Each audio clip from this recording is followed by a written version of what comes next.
back. Hey, everybody. It is I, the infamous Kiki. Welcome to my channel.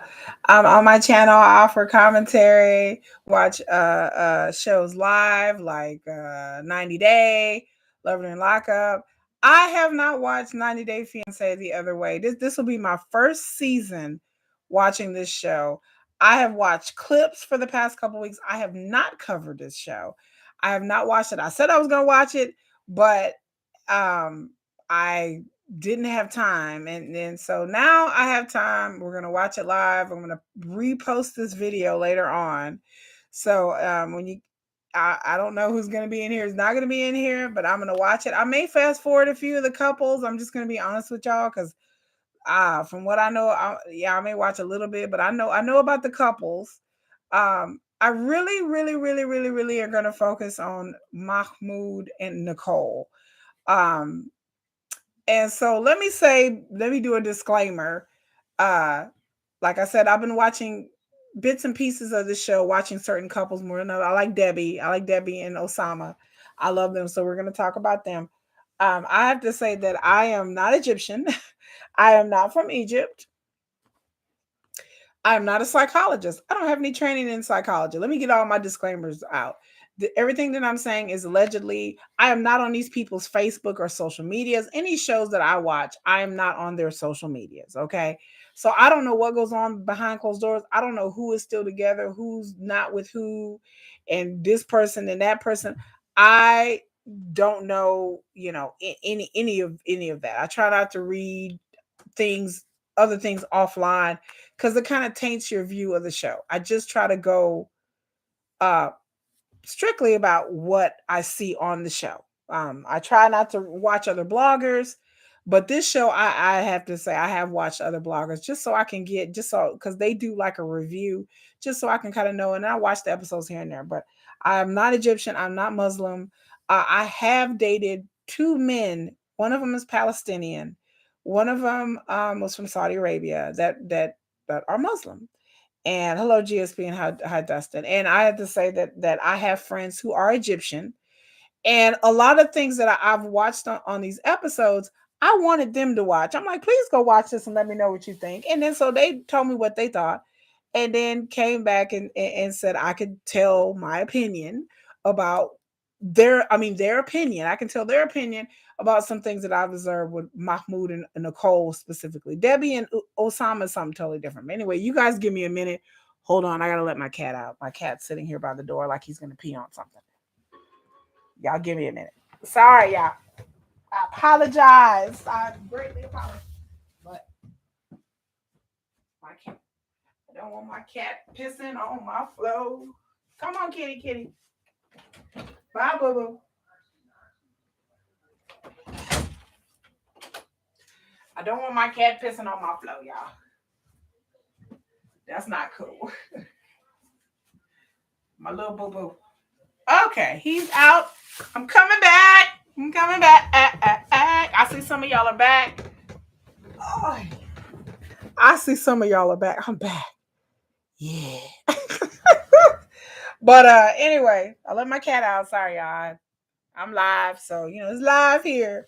Make sure y'all go ahead and thumbs up, like, share, subscribe, comment below. Y'all tell me what y'all think. When I post this video, I'm gonna probably post it tomorrow. Y'all tell me what y'all think. But I'm gonna watch this episode. This like I said, I watched the other episodes. I just didn't watch it live, but we'll see what's going on. But it's 90 Day the other way. One hand does not clap. So so we're gonna start out with Mahmoud and Nicole. We're starting out with them. Oh, that's okay, Dustin. It's all good.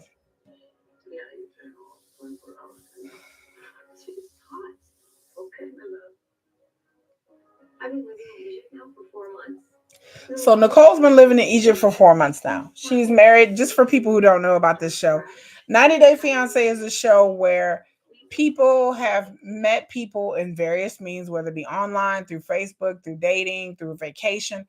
They met somebody in another country, and this show is where different than the other 90 Day. The other 90 Day Fiance, the person from another country comes to America. This is where the people from America go to the other country.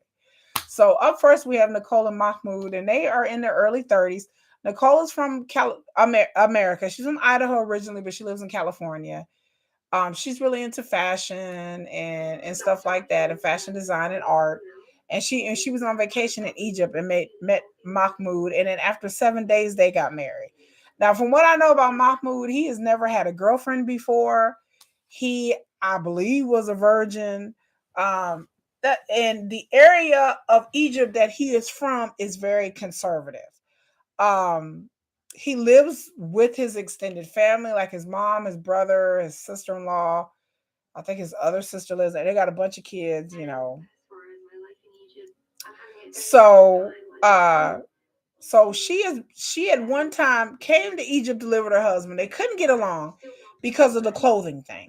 Because as a Muslim, they wants her to wear the hijab, the headscarf, and then Nicole is really into dressing fashion.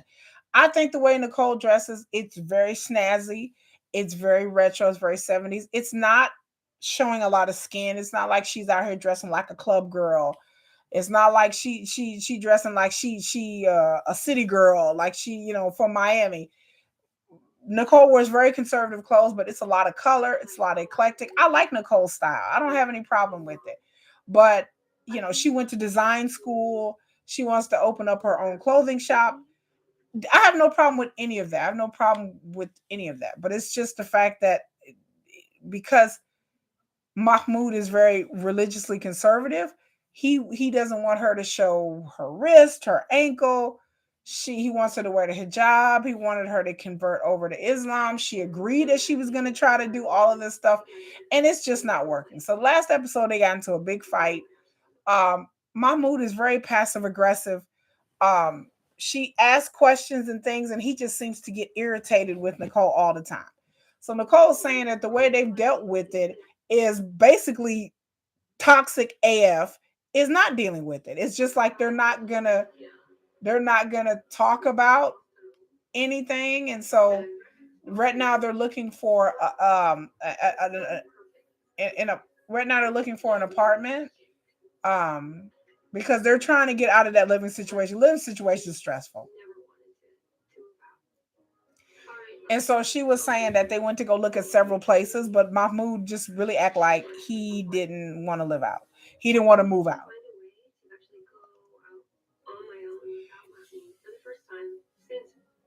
And then Nicole, she doesn't have any friends there. She's used to having a social life of friends in America, but this time Nicole is actually going out without Mahmoud. She's going to a meditation group, all women's meditation group. Um, and this meditation chick, she looks very beautiful and awesome. And they're meditating, and she's telling Nicole, "Yeah, I never seen you around here before." And she's like, "Where are you from?" Obviously, she's not from around here with the hair. And she was saying that she's married to an Egyptian man, and the culture is so much different. And she was saying that the area that Mahmoud lives in is very conservative. My Egyptian friends, first of all, let me tell you, my Egyptian friend says the area that Mahmoud lives in, like, is very conservative. The area that Mahmoud lives in is an area where I've heard that women have been spit on, women have been people have thrown food at women who were dressed a certain way. This is what I've been told. Um, and so this is the tea. And I have more tea coming on your way about what I've been told about the area that he lives in. Second of all, I've been told by several Egyptian women that they would never live in that situation, that an Egyptian woman would never be down for that. I'm just telling you. Like I said, I don't know if this is true or not. Maybe this is just their opinions, but from what I've been told, living in that conservative area, if you're getting a conservative Egyptian woman, if he was to get with one, he would have to have a good job. He would have to have a plan to get his own place. The idea that you're living with family and extended family, everything like that, from the Egyptians that I've been told who know that area, who are from there, they were like, this is not a typical normal arrangement for a young man. They said you can understand if you have children and you need to move in because having children is expensive, but they were saying for a married single couple that they would have already had their own apartment by now, and they find that that is very odd.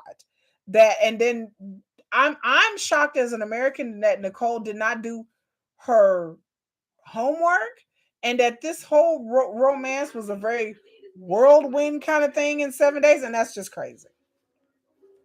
But yes, the Egyptians told me that they would, and was women, even as conservative women, their parents would be looking at them with a side eye if they would have brought a man like Mahmoud home.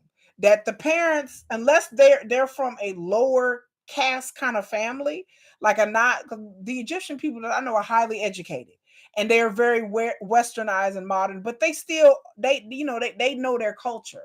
But from what I've been told by even by Egyptian man, even him was like, why would this American woman even put up with this? Like they didn't understand because they were like, even an Egyptian woman wouldn't put up with this. They were like, no Egyptian woman would come to her parents and be like, I'm gonna marry this man who lives at home with his family and all these kids. And they'd be like, okay, is he gonna move out? What kind of job does he have? How is he gonna take care of you? These are questions that a traditional Muslim Egyptian family that her family would be asking her and him. They would bring him in and ask him, "What plans do you have for a family? What plans do you have for my daughter? Where are you guys going to live? What kind of education you have?" These are things that I was told that the Egyptian women would be on his ass about.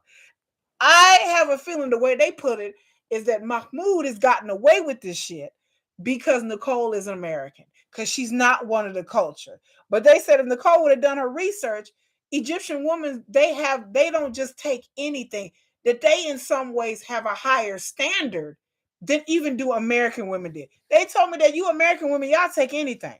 Y'all put up with any kind of bullshit. They like Egyptian women, especially conservative ones, their whole family is involved in the marriage. Their whole family is involved in the engagement. They want to know what kind of man they handing their daughter off to. And they said by the things that they've seen on this show, Mahmoud would not even raise to the standards of an Egyptian woman, not unless she was just some poor, really, really poor girl.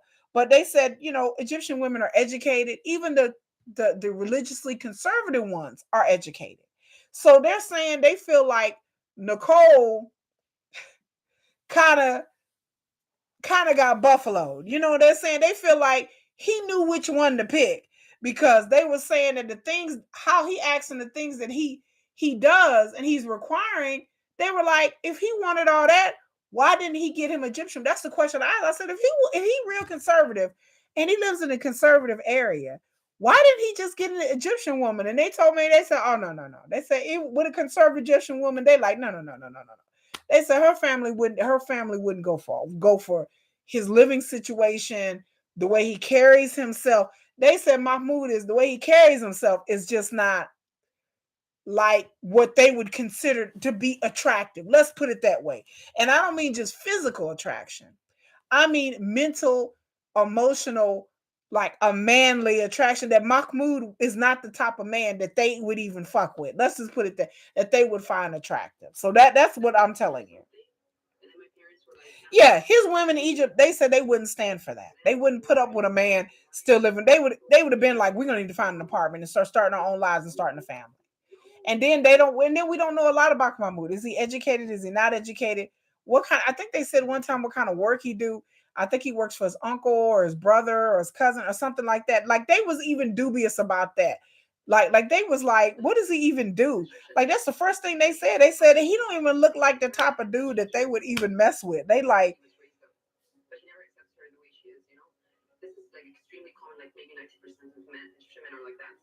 yeah. And so Nicole's talking to this yoga person. She's telling them that the area that he lives in, she's saying that yes, that's like the Egyptian people I'm talking to. They like half of Egypt is not even like this. You go to Cairo and they go to clubs and women don't wear hijabs and they're Muslim. They go to the mosque. They all of that. But they was like they don't have to dress like this and act like this and act like this and be like this. She said that's his conservative tradition. the way he may have grown up as, and they find it very dubious and suspicious that he married an American woman and that the brother married a Chinese woman. They find that suspicious. They was like, so they ain't no Egyptian women they can marry. They thought that was weird. That these two men who come from very conservative families, a very conservative area of Egypt, would marry women that are not Egyptian. Egyptian women to me are beautiful. They're to me much more beautiful than that. I'm not trying to talk bad about the brother's wife, but there are a lot of educated, beautiful Egyptian women who are conservative, who wears the hijab, who knows how to wear all the clothing and all of that. But they was like they go off and pick two foreign women. They thought that shit was weird. They was like that's weird. They said most conservative men are not gonna pick foreign women. They thought that was strange. And they thought that there was something up about that there was something weird about that. And that the fact that they have an Egyptian father and an Egyptian mother, like they can understand if like one of their parents was from another culture, but to have two Egyptian parents living in an Egyptian household and living in a very Muslim conservative ideals and area, and you latch onto a foreign woman, they thought that was odd. And I said, yeah, that's what I thought was strange too. I'm like, if you that conservative, why in the fuck would you be with this white woman? Why would you? I'm not trying to talk bad about white people, but I'm saying, why would you be with this American, obviously woman from a whole nother culture? And so the yoga lady is telling her, like, yeah, yeah,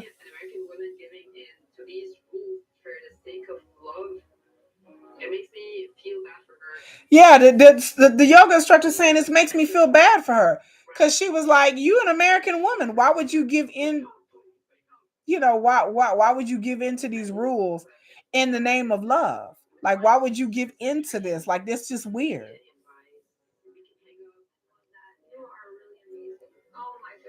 Yeah, that's why I said the Egyptian women I know are like the yoga instructor. They college educated, very westernized. Because again, Egypt is just like America. You have different areas and different flavors and different kinds of cultures and different degrees of Islam. But the idea that he would latch on to this American woman again is suspicious to them and suspicious to me and to the yoga instructor. Because she was like, "Why would you?"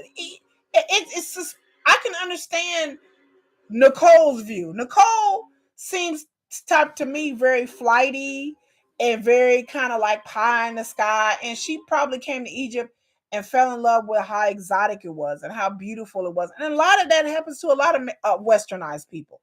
They go to Africa, they go to Asia, they go to the Middle East, and they fall in love with the culture and the difference, and they get totally enamored and taken in by that. Look how everything's different, and then they end up having some kind of idealized uh view of that, and so they fall in love with all that, and if they just get swept in by the moment. I get that, but for a man that's living there or a woman living there who's part of that culture, I just find it odd that if you're that religiously into your culture and into your religion, that you would get with this blonde haired, blue eyed white woman, or you would get even the Chinese lady. I understand because there are Muslims that are Chinese. There's a whole bunch of them. In China, that there's a whole sect of people that are Chinese and Muslim. So I don't find that odd, but to get with Nicole and knowing she's not Muslim, knowing Nicole is really into clothes and into fashion and all that, and knowing that Nicole is very westernized in her thinking. Nicole is not only like from America and a westernized woman, but she's westernized in her thinking. And that's the same thing I told the Egyptian people. I said Nicole is very westernized in her thinking. Like the way her independence, her freedom, and there's nothing wrong with that. But that's not gonna work, you know, that's not going to work with in Mahmoud. And then another thing, I don't understand what she's in love with. I don't understand how you could date someone or marry someone and be with somebody and not know anything about their culture and not know anything really about their food, their language, their religion. Because all your culture and where you were raised and your language and your food is a lot of who you are. Your experiences, um, dating society, societal norms, all of that is a part of who we are individually. Like if you take the fact that I'm born and raised in America, that's a lot of dude that affects a lot of thing about my mindset. All of us, where you're born and raised affects a lot about your mindset. Then you get into what kind of culture you were raised in, what kind of religious you were raised, what kind of religion are you practicing now. Religion is a very personal and spiritual thing. The idea that Nicole was just so flippant about converting over to Islam, that it rubbed me the wrong way. She was just act like she was talking about changing clothes. Like, well, I don't know how to pray and I don't know how to do it. Girl, can't Google it? You can't join there's plenty of Muslim groups for women online about women converting over to Islam. I just didn't understand it. She was like, she didn't know how to pray. She didn't know what to do. She did, but you told him, and I do believe she told Mahmoud that she was going to convert over. But she was just like clueless. Like, it, religion is a very personal and private thing. And then I was told that him asking her to, I don't know if he asked her to convert or she volunteered, but I was told that the idea of her even converting rubbed some Muslims the wrong way, because you can marry people of the book. People of the book are considered Christians, Jews, or whatever. You can marry somebody who is Muslim, and you can keep your religion if you're a Christian, and it's okay. And then if your family and friends ask you, be like, she's not wearing a hijab because she's Christian. And according to what I've been told, that should be enough, that is okay. That as long as you explain to people that this person is Christian, she's one of the people of the book, that it's okay for a Muslim to marry a Christian, that she doesn't have to convert. That the idea that somebody's wanting you to convert is something that makes it advantageous for that person. But when it comes to Islam, religion itself, it's not a requirement that you marry somebody Muslim, and it's not a requirement that if you do marry somebody who is Muslim, that they convert. All they have to do, you have to respect their beliefs, and you can marry a Christian. You can marry somebody who doesn't want to convert. I learned that too. So that's another thing I learned. They were like, no, she don't have to convert if she don't want to. That yes, that you're allowed to marry a Christian if you want to, as long as y'all respect each other. So that's what I learned too, y'all. I was shocked because I was like, I thought Muslims couldn't marry. They were like, yeah, they can. They were like, Mahmoud want her to convert, but it's not a requirement. And so we're getting into Rishi and his brother, and I don't like Rishi. I think Rishi is slimy and just not. And then we get into Gabriel, because Gabriel's transgender. I think Gabriel is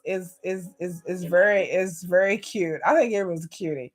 But I guess he was shocked that like her family didn't care, but they seem to really love. But I guess Gabriel just wants to explain to the family, what is going on. But they just seem like they're okay with it. Like the dad just seems like, okay, I like you. As long as you take, as long, look, I feel the same way as a parent. As long as you take care of my child, I don't care if you're trans.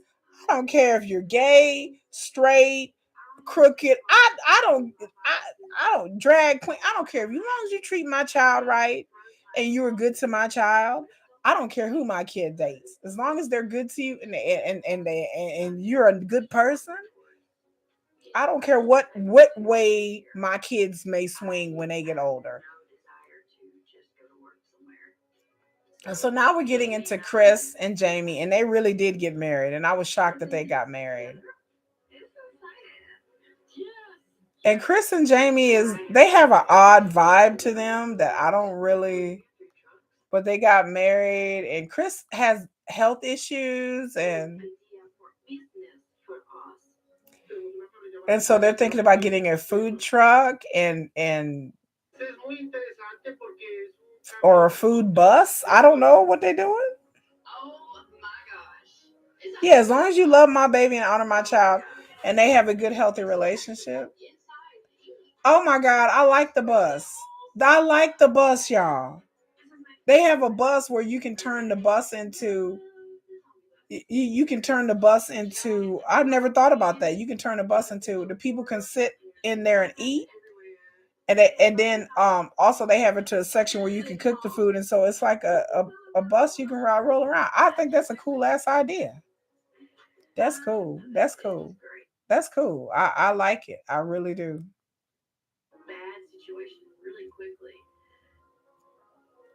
But Chris has health issues though.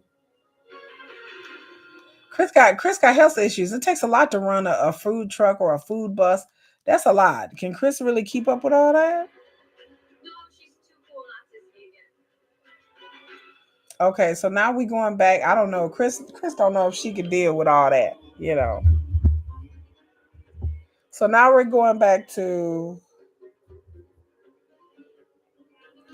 Mahmoud and Nicole. And so, like I said, the way that they've dealt with their relationship, they're like, we just not gonna talk about our issues. So so this is how you handle shit. We just not gonna talk about it. Okay, like all right, y'all sound like y'all got it together. We're just not gonna talk about it. I'm just like, okay, that's unhealthy.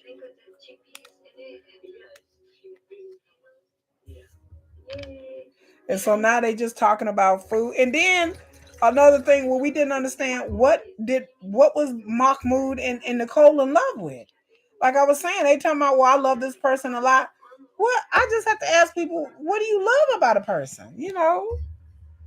Like I mean,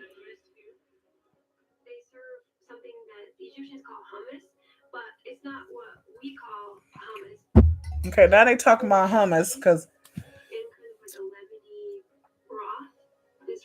it's like a broth, and so they going out to eat or whatever.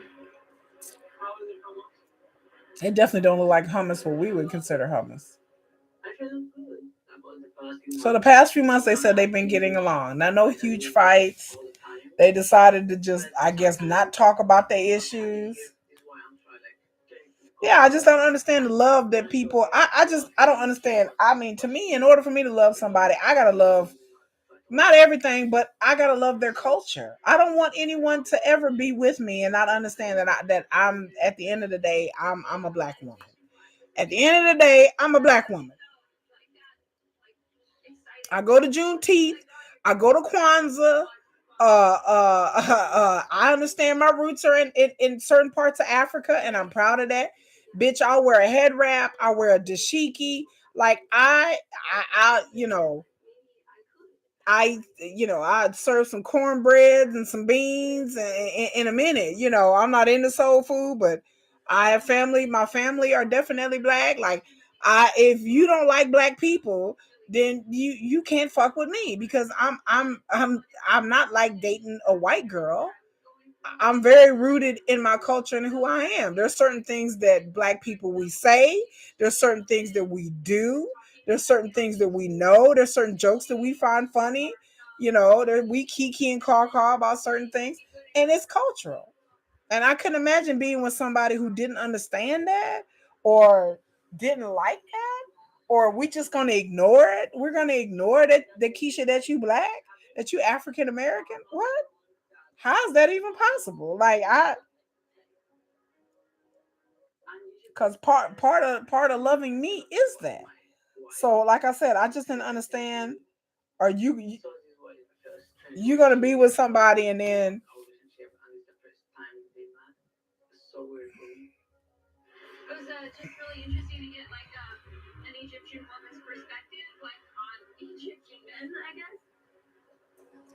so Nicole's telling Mahmoud that she wants oh no.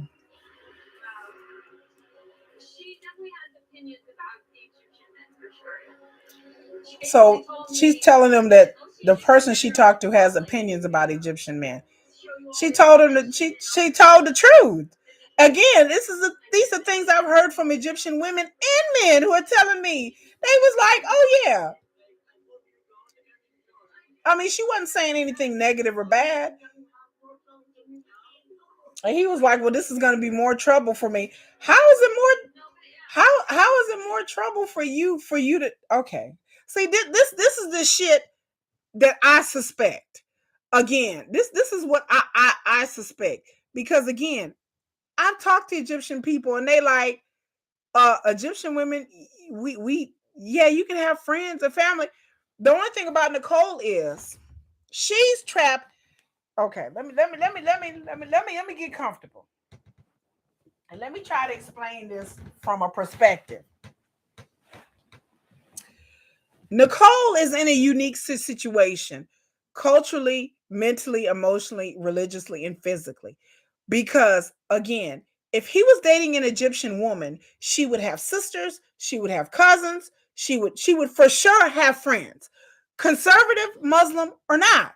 Like that, I just they thought again, the Egyptians I know, the Muslims I know thought that was absurd. They was like, okay, the only reason Nicole doesn't have any friends is because she doesn't have any family there. And that, yes, when you're dealing with conservative people, conservative Muslims, the women, they're not out meeting other women, maybe nothing like that. But I was told that they have familial ties. They have people that they went to school with. No Egyptian woman, not if they're orphan, comes into a situation where they don't have no friends and they don't have nobody. Like Nicole is in that situation because she's from America. You understand? The Chinese woman that his brother married, she's in that situation because her family is in China. But they're like an average Egyptian woman comes into the marriage with lots of familial, lots of outlets, and women are women no matter what religion and culture you are. And ladies, what do we do when we get around each other? We talk shit about men. Come on now, Egyptian women, Muslim women, Saudi Arabian women, women with the burqa covering their whole face, when they get with their mamas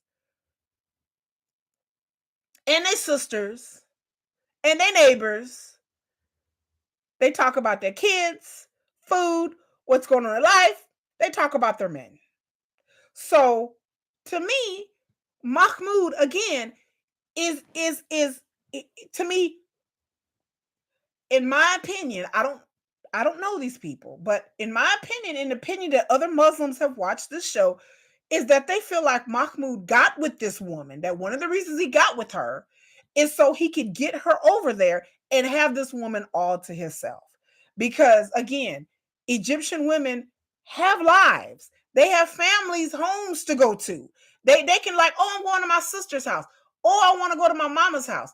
That they don't live in total seclusion and isolation. That they have familial bonds. That they have family to call and to text and to hang out with. Nicole is only trapped in this situation is because she's from another country. But the idea that she can't have any friends, the Egyptians I knew was like, wait a minute, pause. What? So she can't have any friends? So he's concerned that the yoga instructors talking about Egyptian men. They was like, sweetie, what?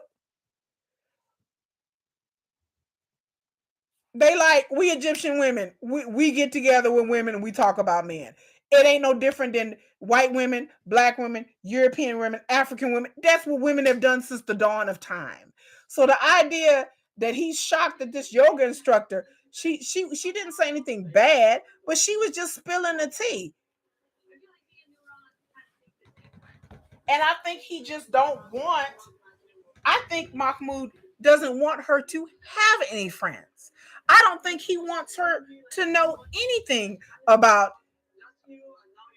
that how other women live. I think Mahmoud want to keep Nicole in this little box and where she don't know anything and she don't know and all she knows is him and in his life and everything. And it's crazy sauce that no matter how conservative you are, that you expected your wife to sit up in the house all day and be isolated. That I've been told that's nuts. They like that's crazy.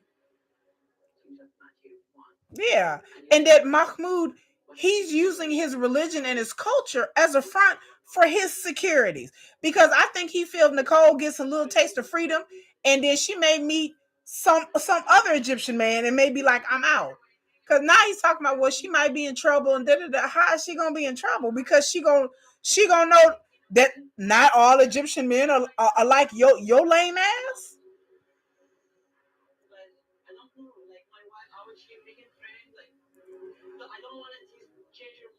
Tell me well I don't like her out making friends.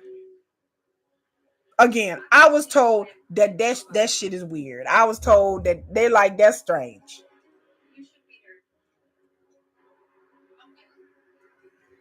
They said most Egyptian men will be like, bring her to the house. I'll meet her. We'll all have dinner together. We'll all. I want to meet this person. I want to get to know this new friend that you got. That's it. They're like it wouldn't be no controversy. It wouldn't be no like they would want to meet her first. You know,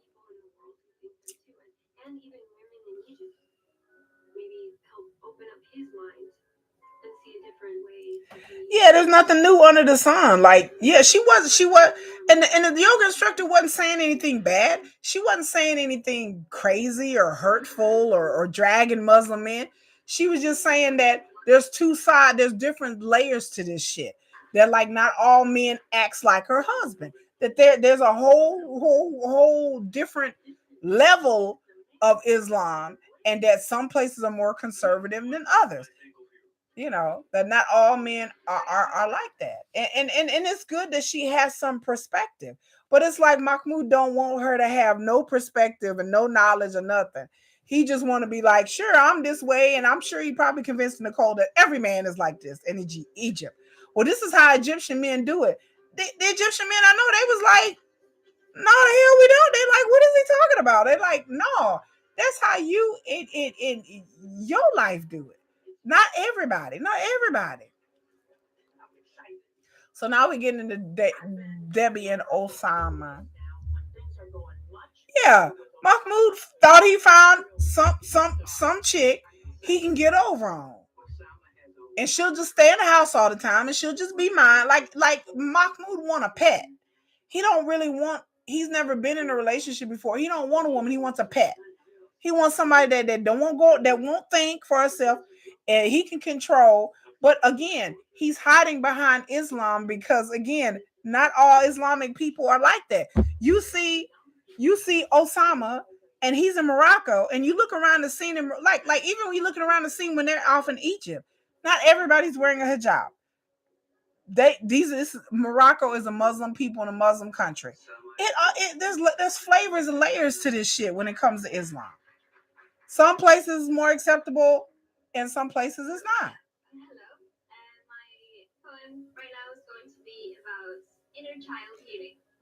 So now you got Debbie. I love Debbie. I love Debbie. And then they go into a poetry reading. I mean, I'm like, shit.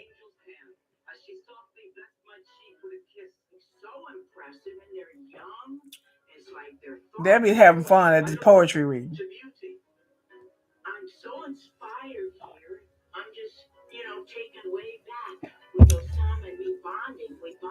Debbie look like she having a good time, but Osama just looked like he bored. He do. Osama just look like he looked like he bored. He just kind of like this look like my kind of scene, y'all. This I be like, they're like this look like my kind of scene, my kind of people. I need to go. I need to move to Morocco and find me a Moroccan man.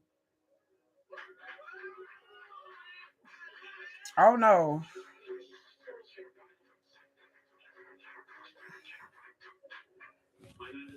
Okay, Osama gonna get up there and read a poem, y'all.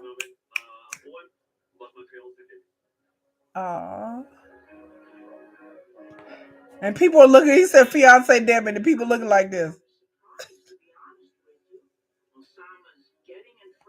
He's getting in front of a crowd, reading a poem.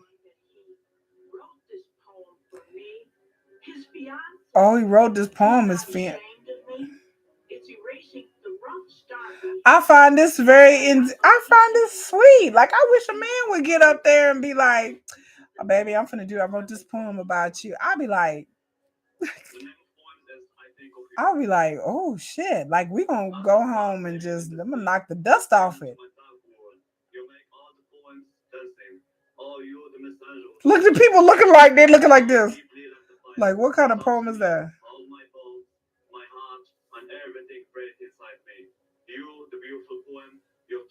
Okay, that poem is weird. It just got a real weird. Okay, yeah, okay, good. All right, I'm just gonna. You know what? I'm just gonna go with it. We're just gonna go with it, bitch. We're just gonna go with it. But I thought it was a sweet gesture.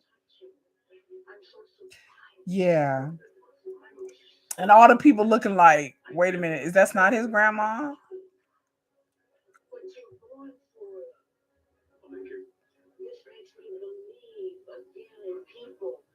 Oh, Debbie. I just love Debbie is just so sweet. Debbie is like my kin Debbie is like my spirit animal. Like she's like my kindred spirit. I love me some motherfucking Debbie. I really do. I love me some Debbie. Like she's like me and Debbie are here. Like we are such kindred spirits on the inside. Like I'm a tough bitch. I have a tough exterior. But inside really I'm like Debbie. I'm like a poet and an artist and I just hide it though. But I understand Debbie's soul. Like she has a very whimsical, sweet. I want her. I've never wanted any couple to work on these shows because I think it'd just be a load of BS. But I really do want Osama and Debbie. I really don't want to see Debbie get hurt. Debbie been hurt enough in life, and I totally understand that. So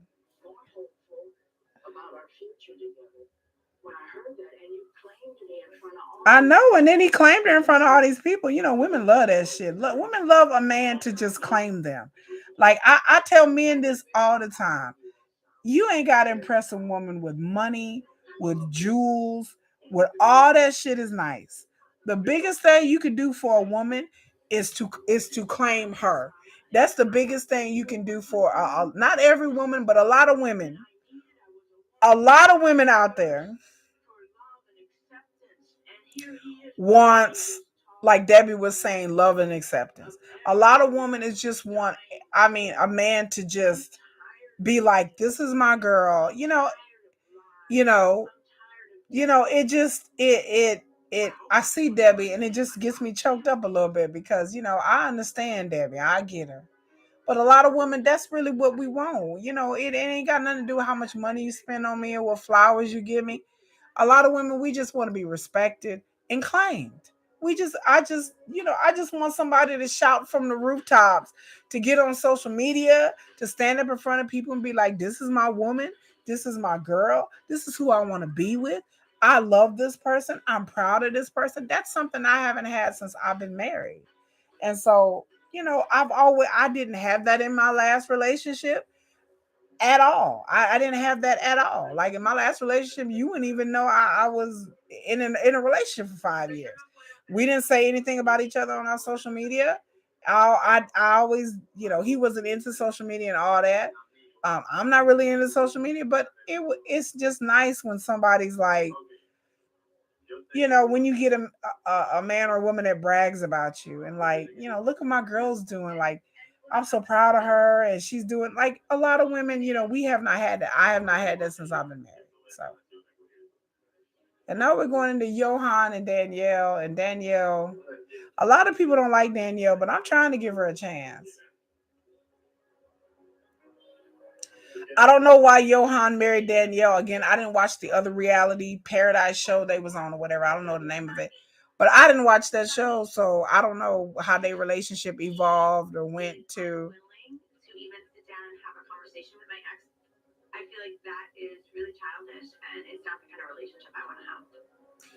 I don't know. She wants him to have a conversation with her ex. I'm not trying to have a conversation with nobody's ex. For what? Like, what is that? What is an ex? I'm not trying to be friends with nobody's ex. I'm not trying to talk to nobody. Like, what? That's crazy. Who would want their boyfriend, girlfriend, husband, or wife to talk to their ex? Who does that? Who the fuck does that? Like, that don't even make any sense. He's telling me, saying, if you don't like it, that's fine, but you can go ahead. I don't like it.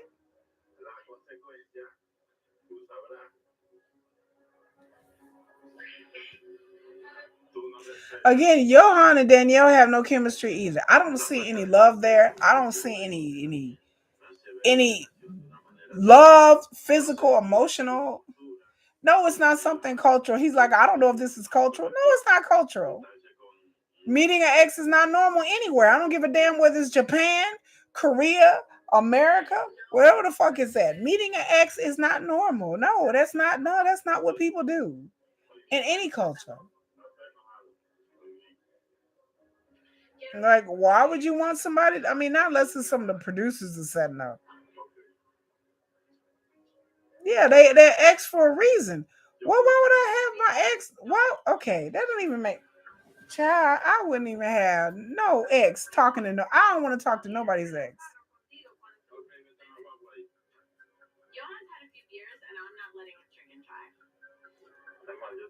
He said, "I'm fine." Like, no, don't let him drink and drive. Now, I agree with that. Now,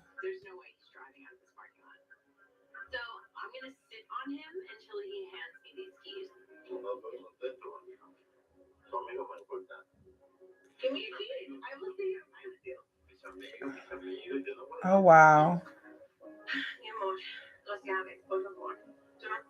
Well, I agree that she shouldn't let him drive, but I don't think.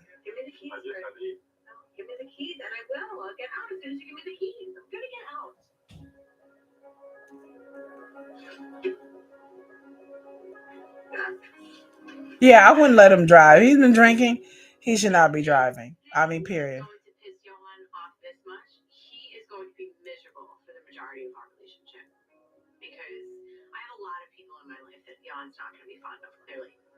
But why would you? I don't even understand. Okay, I'm not understanding. Why would you even be friends with your ex? Why? There's nothing for me to say to. I mean, not unless we was friends before and then we dated and then it didn't work and then then we went back to being friends. Then I can get that, but I don't understand why if it's somebody I met and I'm clearly met this person and we're dating, we weren't friends ahead of time and then we didn't work out, break up. Why would I still be like, I'm gonna have this person in my? I don't believe in people being friends with exes, not unless you have a baby by them or something. Then yeah, but there's no reason for me to be friends with any one of my exes. For what? I'm not gonna be friends with somebody that I had, especially somebody that had a long term. Like if it's somebody I was in a relationship with for 6 months, then I can understand. Okay, it was only 3 to 6 months. Okay, but if I was in a relationship with somebody for 1, 2, 3, 4, 5 years, and then all of a sudden like, we're gonna be talking and like we cool again, that's suspect to me. That's weird. I mean, find other friends. There's other people you can be friends with. You don't have to be friends with an ex. Like there's the whole planet full of people. Why would you choose that person? I don't know. It's just weird. Now we're going off the Jen and Rishi, and I don't understand they crazy ass relationship. Yeah, meeting an ex, no. Like, and then I gotta meet that person. Oh no, that's just weird. And then Rishi ain't told his family, and then I don't know.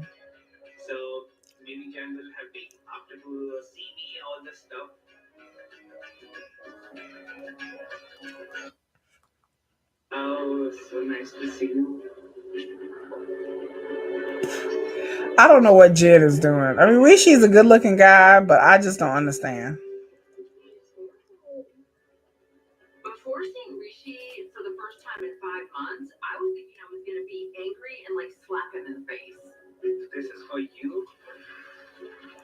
Okay, so Jen is back. She ain't seen him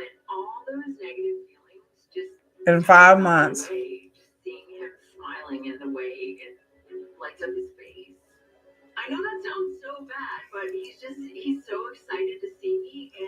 She talking about he's so excited to see her. He did not seem that excited. He was just kind of like, okay. He didn't seem that excited to see her.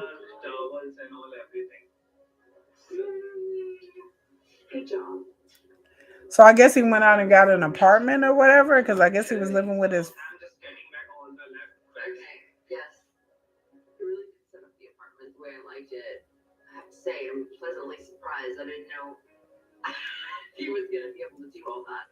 So he set up the apartment. I guess, yeah.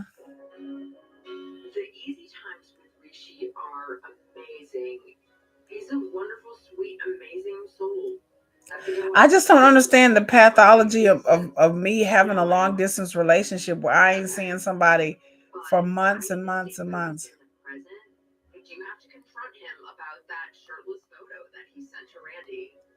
And then he's sending shirtless photos to other chicks. And I just, no, that's just too much. That's too much. Pick a struggle. That's too much for me. So anyway, we're back to Mahmoud and Nicole because Jen and Rishi don't make no damn sense to me. I don't know what Rishi is doing, what game he's playing at, but Jen for hanging on this many years, that's just crazy.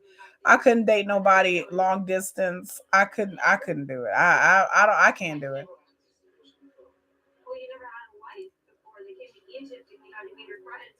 So Mahmoud and Nicole is going out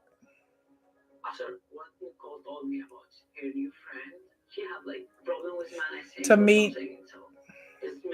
So he's nervous. I don't know why he would be nervous in meeting the friend. Like it's just weird to me. Like she's Egyptian. Y'all speak the same language. Y'all in the same culture. Why would you be nervous meeting somebody? It'd be like somebody saying I'm dating somebody from another country, and they're like, "Okay, I met an American friend." Why in the fuck would I be nervous about meeting another American? Not unless I was up to some bullshit. Not unless I didn't sit here and lie to Nicole and fed her a line of bullshit, and I done told her half truths and told her what I wanted to tell her without anybody offering any other kind of input. And I know that my shit is fixing to be up. That's the only reason I could think of why he's nervous. Because again, you're meeting an Egyptian woman who speaks your language that's from your culture. What would we ever be nervous about? Like not unless you on some bullshit.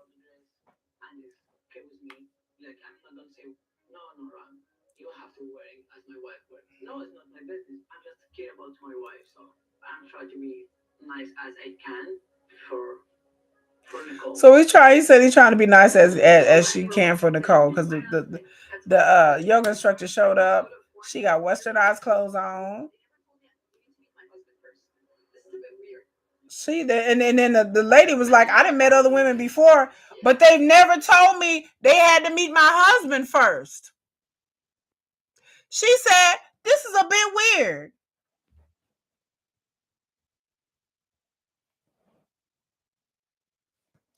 This is a bit weird, Mahmoud. Yeah, this is a bit weird, huh?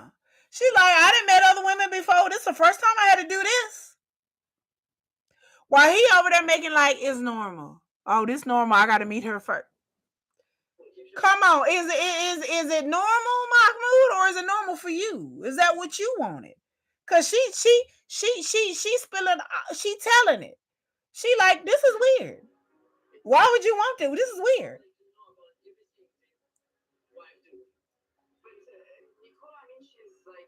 She like wait a minute.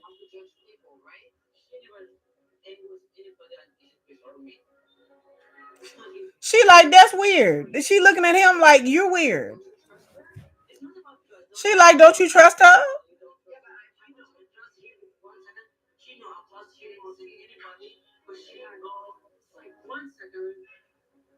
She looking like oh hell no. Again, the bullshit that Mahmoud is on is the bullshit that he is on. Yeah.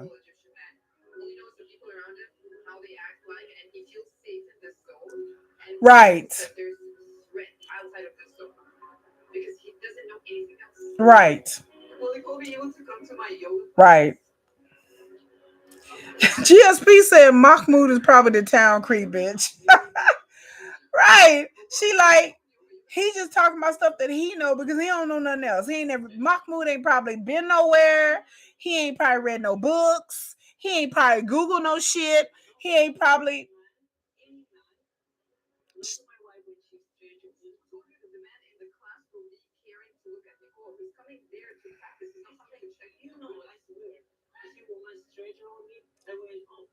She like, but other men come to the class. She like, what the hell?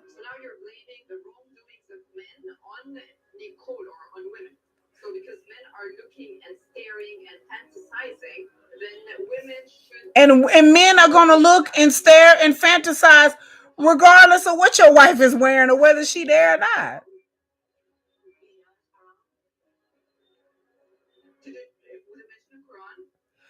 Go ahead, girl. Go in, girl. Go in. She like, is this haram? She's like, is it mentioned in the Quran? Is this wrong? Bitch, that's what Mahmoud don't like. Cause she calling him on his bullshit. She like, this ain't in the Quran. You just some shit you done made up.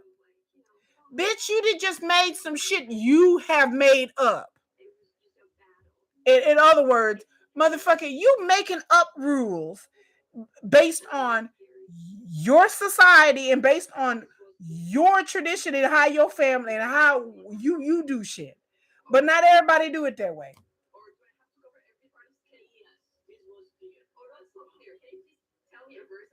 She said, tell me the verse of the Quran where it say that. Thank you. Cause you motherfuckers made shit up. She's like, nah, y'all making shit up. Right. And that's what he don't want to be challenged because she like, oh yeah, they gotta wear the veil and that's it. You gotta wear the hijab and that's it. Again, like I said, I know Muslims and they wear the hijab, but the idea that you gotta cover your wrist up and your arm, they like, they like, nah, they people that made that up. They like, yeah, you wear the hijab, you wear the veil over your hair, you cover up your hair. They was like, we can we ain't gotta wear as long as you're not wearing a mini skirt. That the idea you got to cover up your wrists and your ankles. You must be wearing a burqa. A burqa is from head to toe. They like people in Egypt don't wear burqas. Not normally. They like to wear the hijab, yes, but they like you got to dress modest. Yes, you can't have your boobs out and something see through and short skirt. Yes, for a lot of Muslim people, but the idea that you can't show your wrists, you can't wear short sleeve. I understand you can't wear something that's sleeveless or something like that. Then yeah, but they was like that's crazy. She can't wear a short sleeve shirt like this. They like okay. Yeah, they was like, women wear skirts, women wear pants. What Nicole wear is very conservative. It's not like she dressing in like hoochie tops and coochie cutter shorts. Like Nicole don't wear none of that. Everything she wears is pants. Everything she wears is long sleeve. Yeah, because Mahmoud ain't never met nobody. I don't think he's ever dated anybody. I don't think I don't think he's really met any other men or women outside of his family. Like to be honest with you, I think he's hung out with his family. He's hung out with his uncles, his cousins, his mama. I don't think he's hung out with anybody else other than what's in his area.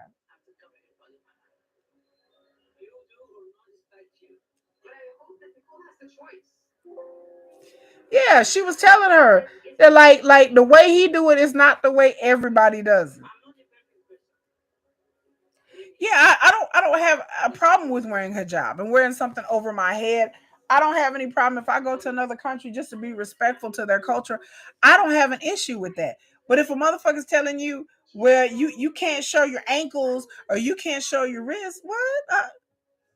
Not all of Islam is like that, y'all. Not it's not everybody doesn't have the same attitude. We've seen other Muslim men on this show that are from different countries and different areas, and they didn't have all these rules like Mahmoud has.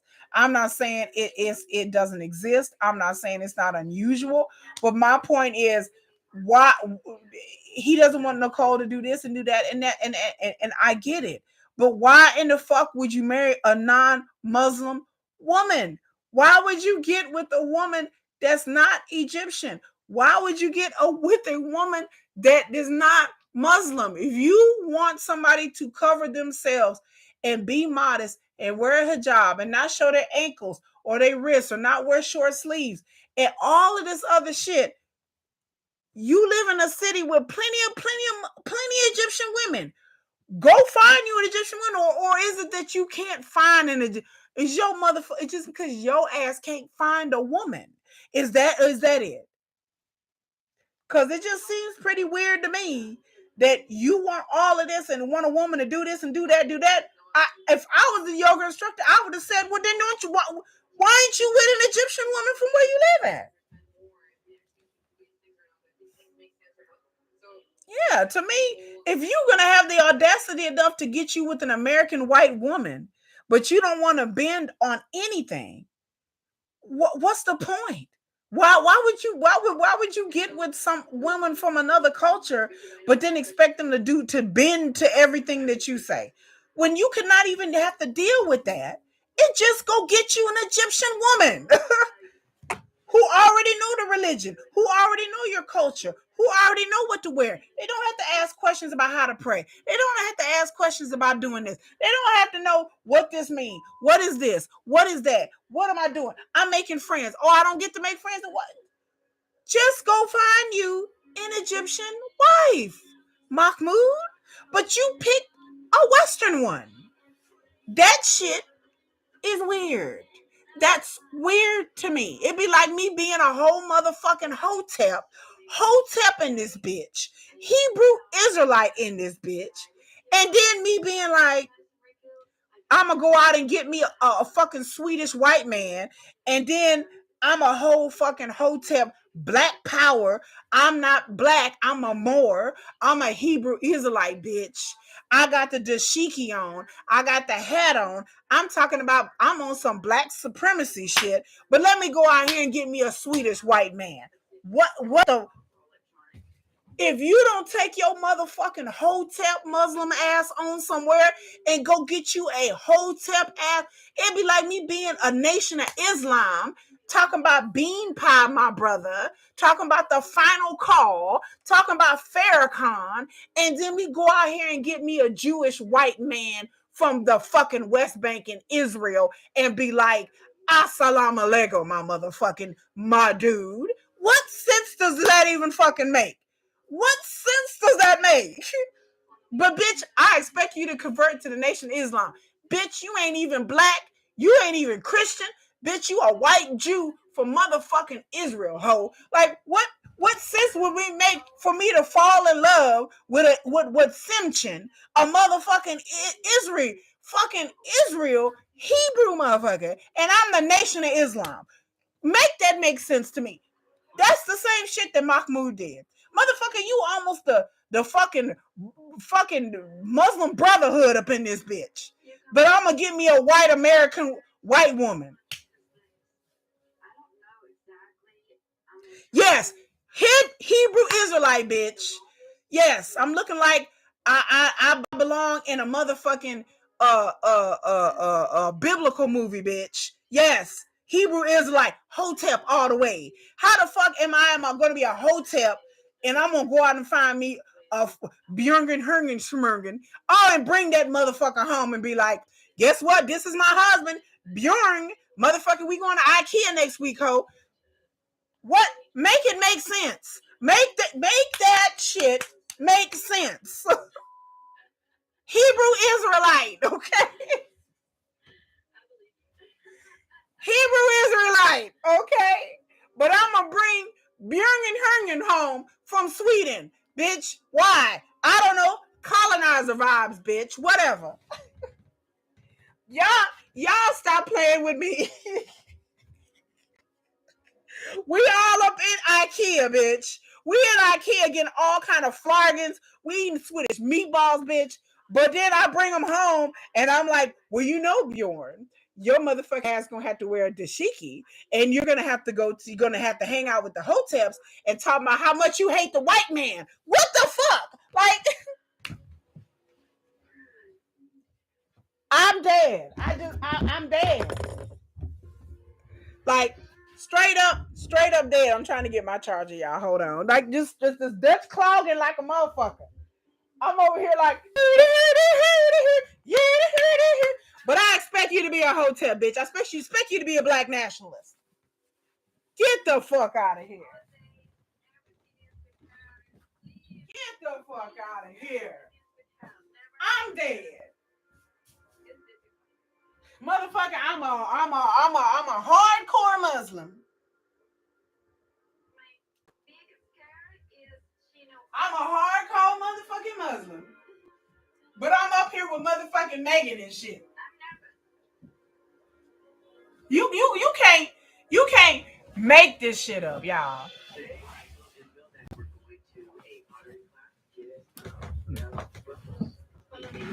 I had to put my computer on a chart. I mean, you can't make this shit up, bitch. I'm in the motherfucking Muslim Brotherhood. I'm fucking Islam all day, bitch. I'm praying to Mecca every morning and every night. I'm going to the mosque. I expect you to wear a motherfucking burqa, bitch, with just your eyes showing, bitch, with just your eye, bitch. Just your eyes showing, bitch. You gotta wear a burqa from head to toe. But I'm gonna go out here and get me a white woman. What the fuck is this American Taliban, bitch? No, it's not. This is not American Taliban, ho. No, no. What?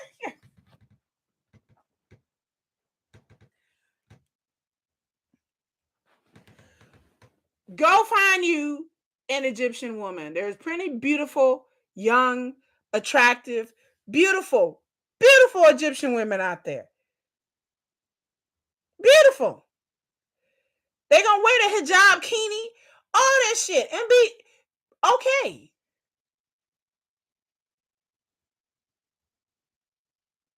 But how the fuck you gonna take Karen and turn Karen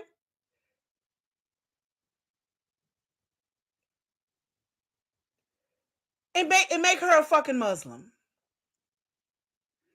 You taking Karen from California with the blonde bob and the fly clothes and the hat, and she looked like she dressed like it's 1974, and she into fashion and shoes and shit. And then now all of a sudden you marry her and the bitch you gotta wear a burqa. The fucking live on a compound, bitch. This is not American Taliban, okay? So I don't know if this is a fetish, this is a fantasy. I don't know what the fuck this is. But this is unfair to Nicole. It's unfair. It makes Muslim men look bad. It makes Egyptian men look bad. It makes you look foolish that you would choose some to be unevenly yoked with somebody if you're that worried about your religion. Isn't that not haram, Muslims? Isn't that not haram? You out here getting with somebody who doesn't reflect your values, who doesn't reflect your religion, who may have said she was gonna go along with it, but she really ain't going along with it. Why would you even be attracted to that person? Isn't part of being attractive and finding a wife, not a girlfriend, not a jump off, not a fuck buddy, a wife in the Muslim religion is finding a wife that you're gonna have children with, and they're gonna raise your child in the ways of Islam and the ways of the Quran. So you're gonna get somebody that ain't never read the Quran, ain't picked up the Quran, don't know how to spell the fucking Quran. She don't know how to pray. How the fuck she gonna teach your kids anything about the religion in your culture when she don't know anything? She don't know your language. She don't know your religion. She don't even know how to cook a good falafel, bitch. And so you're gonna marry this person from America, the land of motherfucking infidels, bitch? She's a goddamn infidel. I'm real talking. I'm talking to the Muslims, the Muslim men right now. I'm talking to y'all. So you're gonna marry an infidel? Okay, sure, that's gonna work out for you. And you think that was gonna? You think that was it, and it was cute? Why? Cause she an American and she a white woman, and you have some kind of fetish or some kind of proclivity or something. I don't know. I'm guessing. I don't know. But again, I'm not gonna be in the NOI, the Nation of Islam, and finna go to motherfucking Sweden or Finland and marry a white dude, and then expect him to come here and be like, "Yeah, we're Muslim. We're part of the nation. We're a Dashiki. You're black now." But baby, I'm not black. I'm Swedish. Well, you gonna be motherfucker. You gonna be Swedish black today, bitch. Like, and then I expect you to become Muslim and Nation of Islam and Black Power and yeah, yeah. Come on, Bjorn, get with it. Like, what? It's a whole different culture and language and place and food and way of doing things and way of dressing and the way of worshiping, and that's okay for you to get somebody that's the total opposite of that because what you think they was gonna convert. Like, I think that there's something perverse about that. Nobody should be forced. I don't care what religion, even in Islam, they shouldn't be forced to convert. Religion is a very personal thing.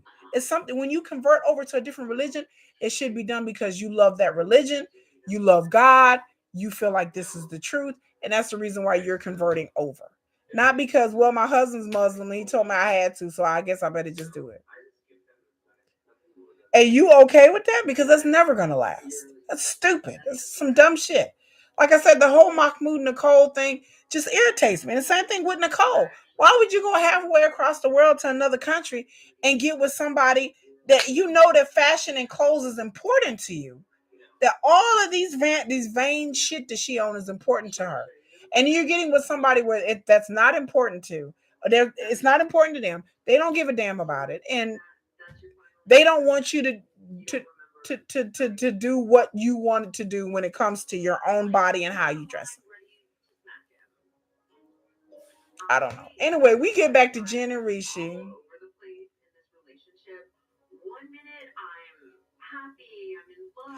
Jen is on a roller coaster ride. She like, one minute I'm happy and I'm good. The next minute she like,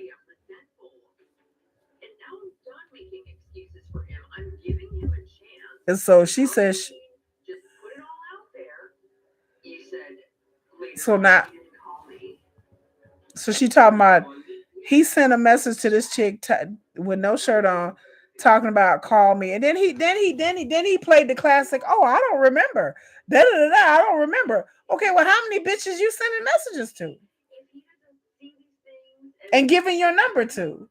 And the way he look on his face, he know he got caught. He know he sent that message, girl.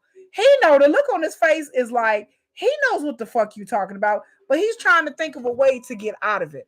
That's that look. I know when motherfuckers get that look like, I don't know what you're talking about. I don't know. You know what I'm talking about, but you trying to think of a way to get out of it.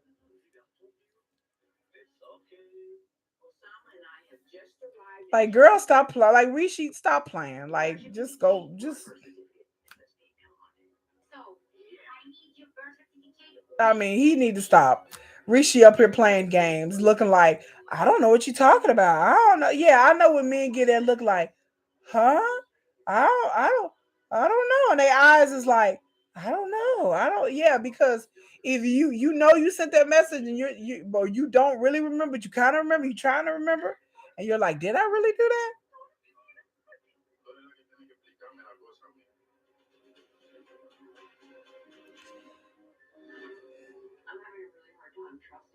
Yeah, like Rishi can't be trusted. Rishi's a F boy.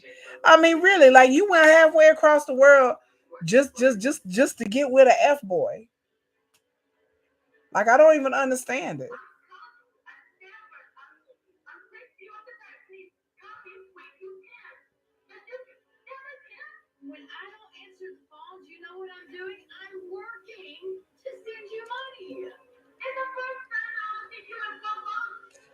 Okay, I guess next week Chris and Jamie is not going well because I guess Jamie is still back in her country. I even after they got uh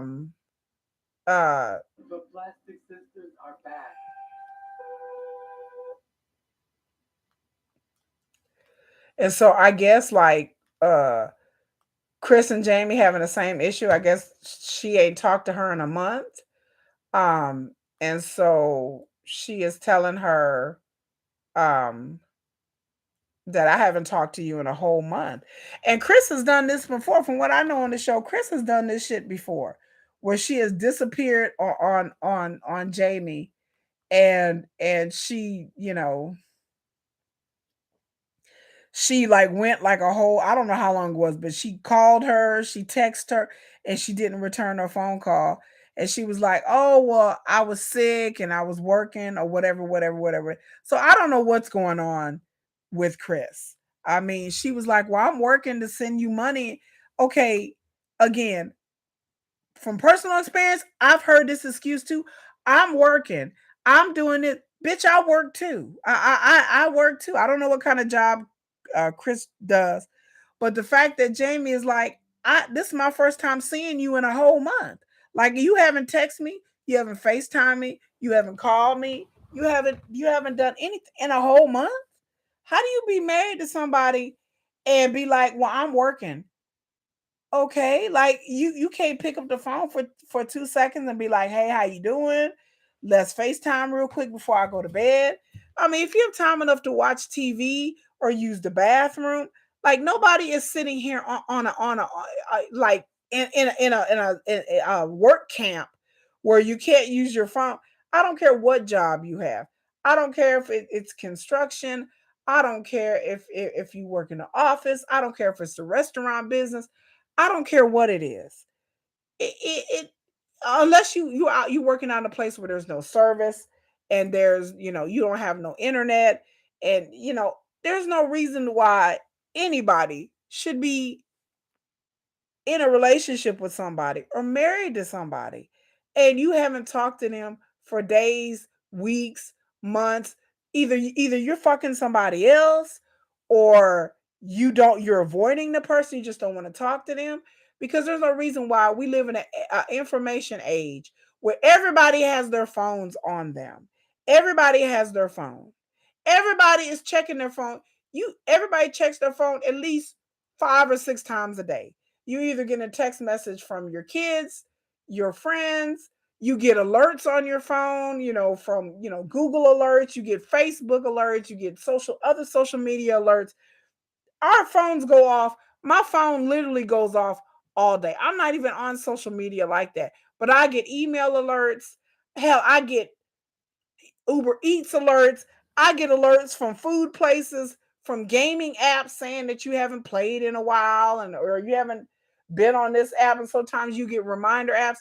I cannot believe anybody in this age where our phones are constantly on us, where we constantly are linked to something, that you would forget that you have a cell phone. No one forgets that they have a cell phone. I had somebody try to pull that. My ex tried to pull that bullshit. Like, oh, well, I'm not on my phone a lot and I was busy working. You have a kid. You ain't looked at your phone once all day? Well, no, I haven't really looked at it. And then he did the most to try to prove that he didn't look at his phone. And I'm just sitting there like, okay, dude, you look, no one goes a whole week and you don't call your boyfriend or your girlfriend or your husband or your wife. It doesn't happen. Either you're doing something that you're not supposed to be doing, you're trying to avoid them, or something. If you have not heard from somebody in a day or two, and you used to talking to the person every day, and all of a sudden they don't call you for 3, 4, 5 days, and you send a message like, "Hey, what's going on?" and then they don't respond. Okay, I'm not going to keep sending you messages. I'm just going to keep it pushing and move on my life. But the idea the person pops up a week later and they're like, "Oh, well, I was busy working," or they pop up a month later, "Oh, well, I'm working, I'm sending you money." And okay, that's not the point. The point is, you don't have 5 seconds to devote. You don't have a minute or two to devote to me per day. And then on top of that, even if you are working, you are busy, you don't miss that person. Like, if I'm in love with somebody, I'm married to somebody like Jamie and Chris is, there's no way in hell I could go a whole day without talking to my husband. I was married.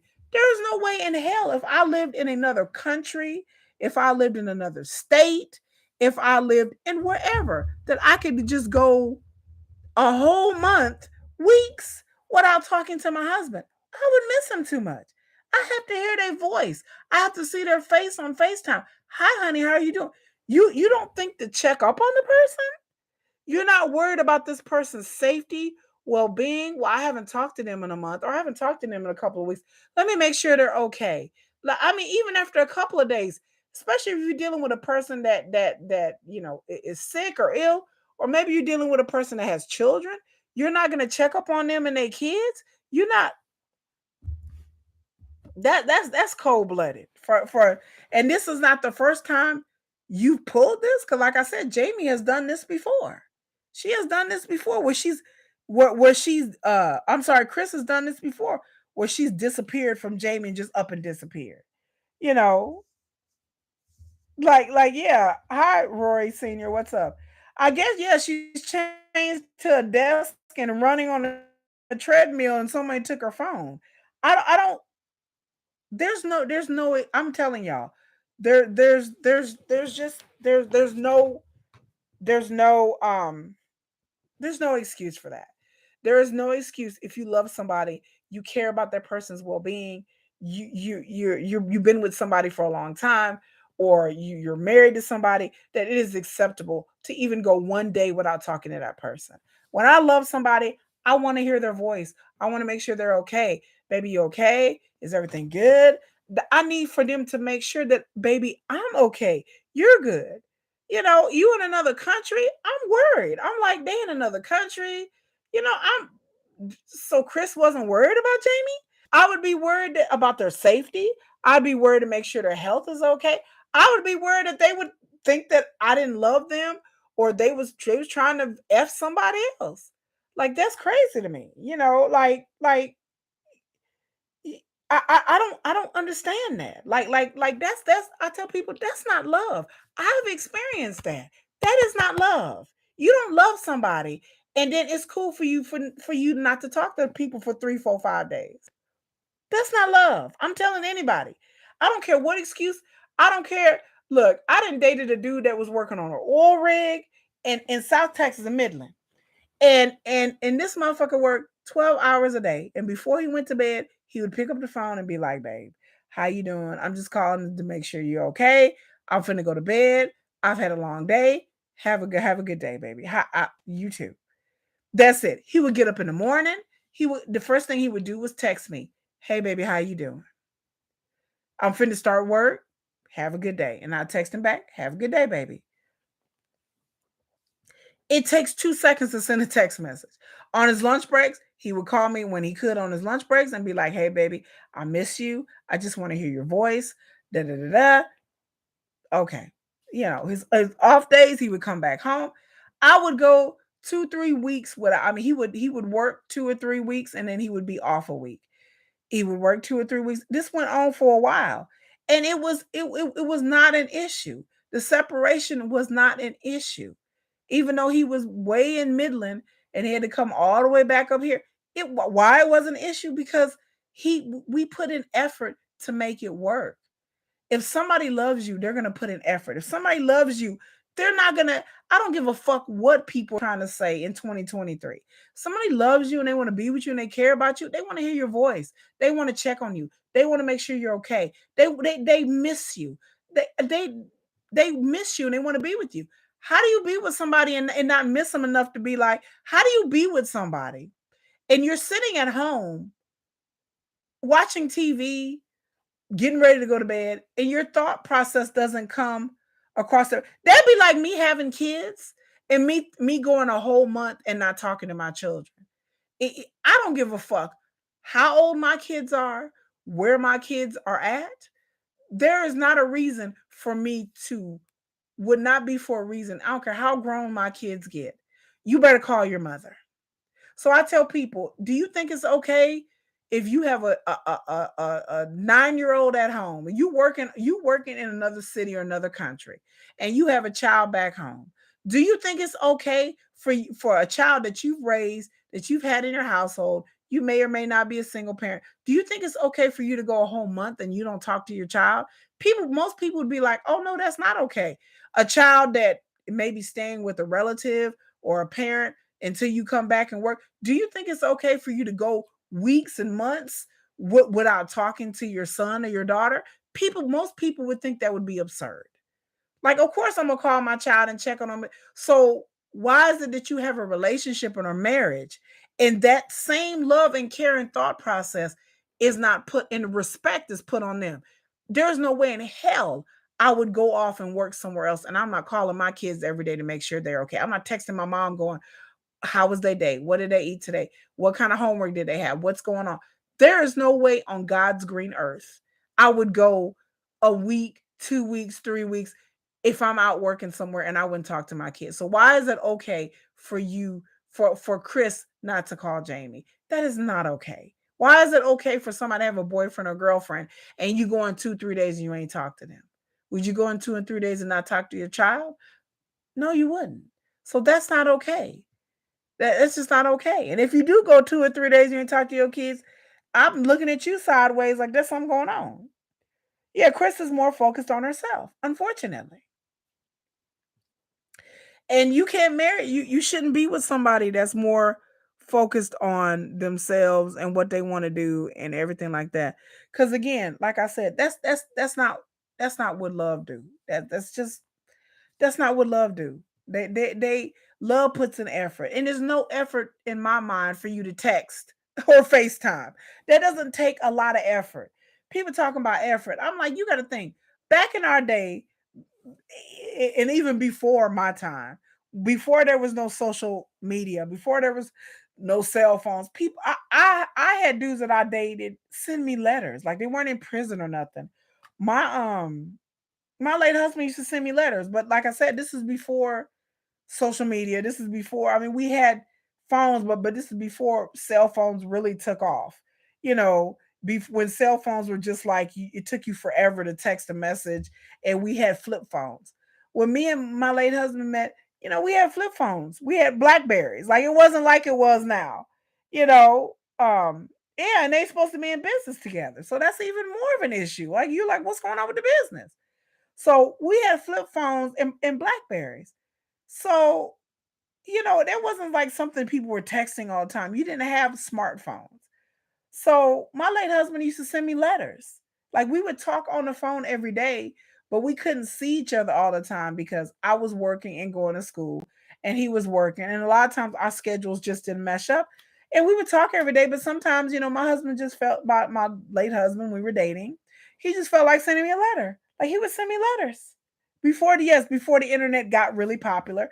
The internet was around then, but it's before social media. So before Facebook and all these apps and all these dating apps and texting, Google chat and all this shit. We just had plain AOL chat and stuff like that. And my late husband used to send me letters. Like I would be at home and I would get a letter from him. Cause sometimes we couldn't talk. I was working a lot. And we would just be like, okay, baby, I'm going to bed. Da, da, da, da, da. And he really wanted to talk. So instead of him, taking up my time and talking, and I was busy and I was tired, my late husband would write me letters. I don't have any of those letters left, but he used to write me letters and they wouldn't be anything, you know, overly produced, but it would just be a nice 1 or 2 page letter saying, I just got off the phone with you and I really miss you. And I only got to talk to you for a few moments, but I just want to tell you how much I miss you, how much I can't wait to see you. This is what I saw today. Oh, I noticed such and such, and that made me laugh. All the things that we really couldn't conversate about because we were so busy and tired, he would send me a letter. And I used to think it was the sweetest thing ever that I would be surprised and get a letter. And he wouldn't tell me he'd mail a letter. I just go to check my mailbox and the letter would be there.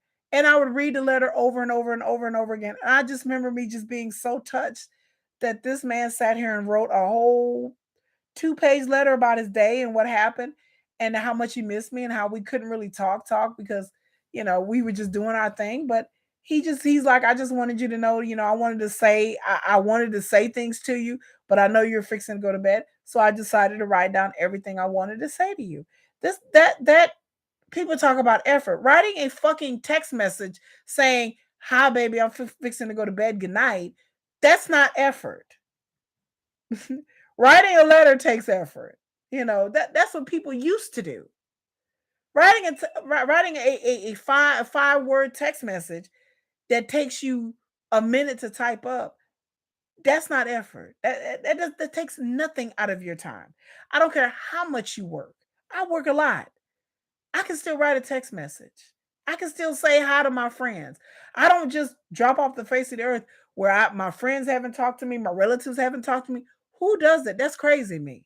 That's a person who is either so self-absorbed that they don't care about nobody else's feelings, or or they doing something that they ain't, or they seeing somebody else or doing something they else. But I don't trust that. I don't trust people like that.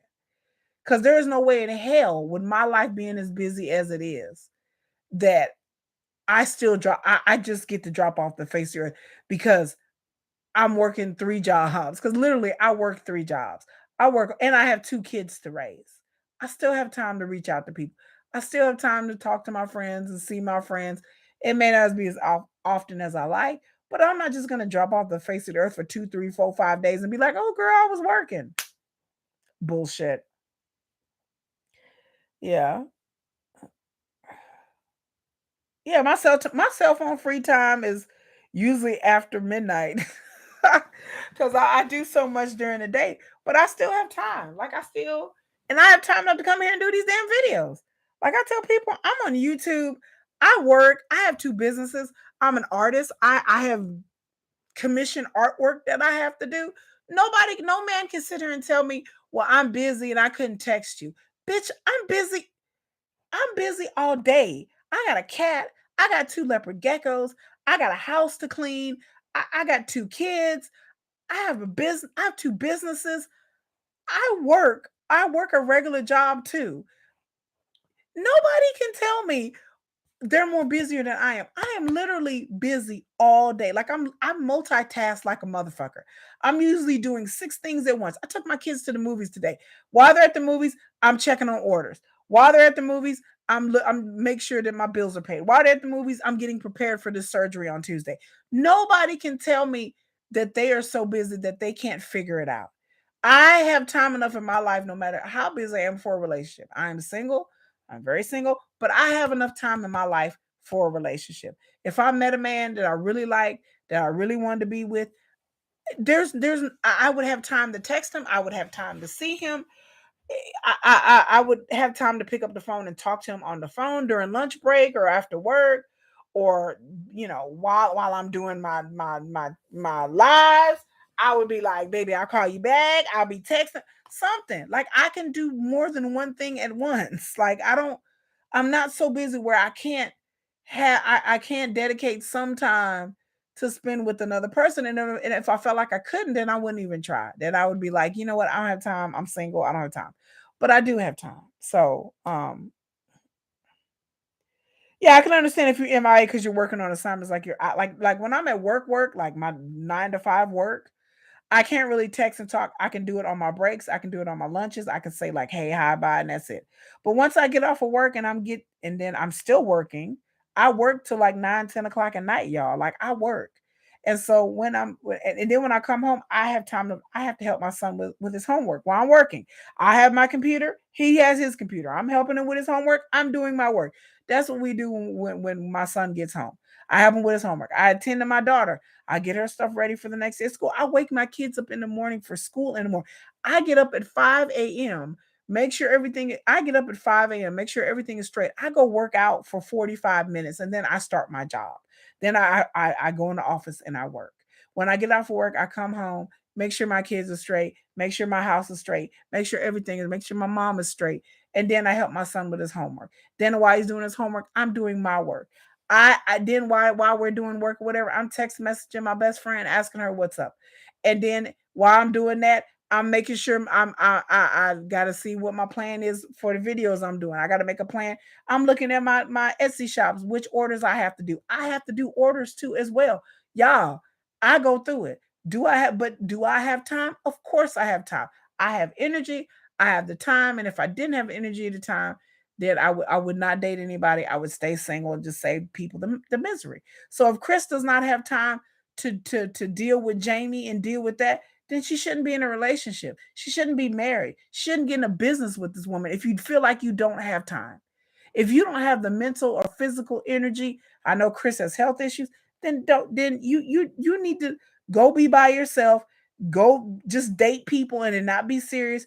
But if you're trying to have a serious relationship with somebody, doing somebody that way, like that hurts my heart to know that Jamie, I understand that feeling of feeling like this person, do they even want to fuck with me? Do they even want to talk to me? What have I, and then you internalize it and blame yourself. Like, what have I done to drive this person away? Why are they not talking to me?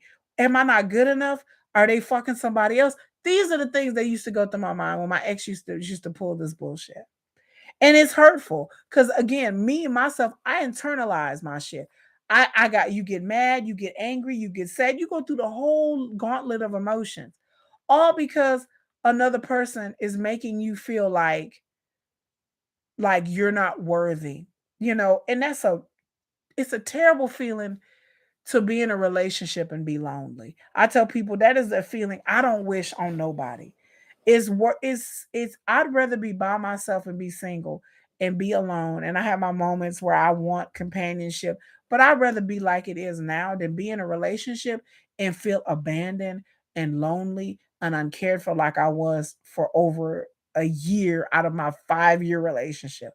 I literally felt like I was in my relationship by myself. I literally felt like, why is this person doing this? Why am I not worthy of this person's time and energy and love and devotion and why can't I just have a happy relationship like other people? I see other people going places and doing things, and I'm like, I don't have any of that. I have somebody who barely calls me, barely acts like they want to see me. When they are around me, they act like they are not really engaged, and I'm like, I'm nobody's, pity project.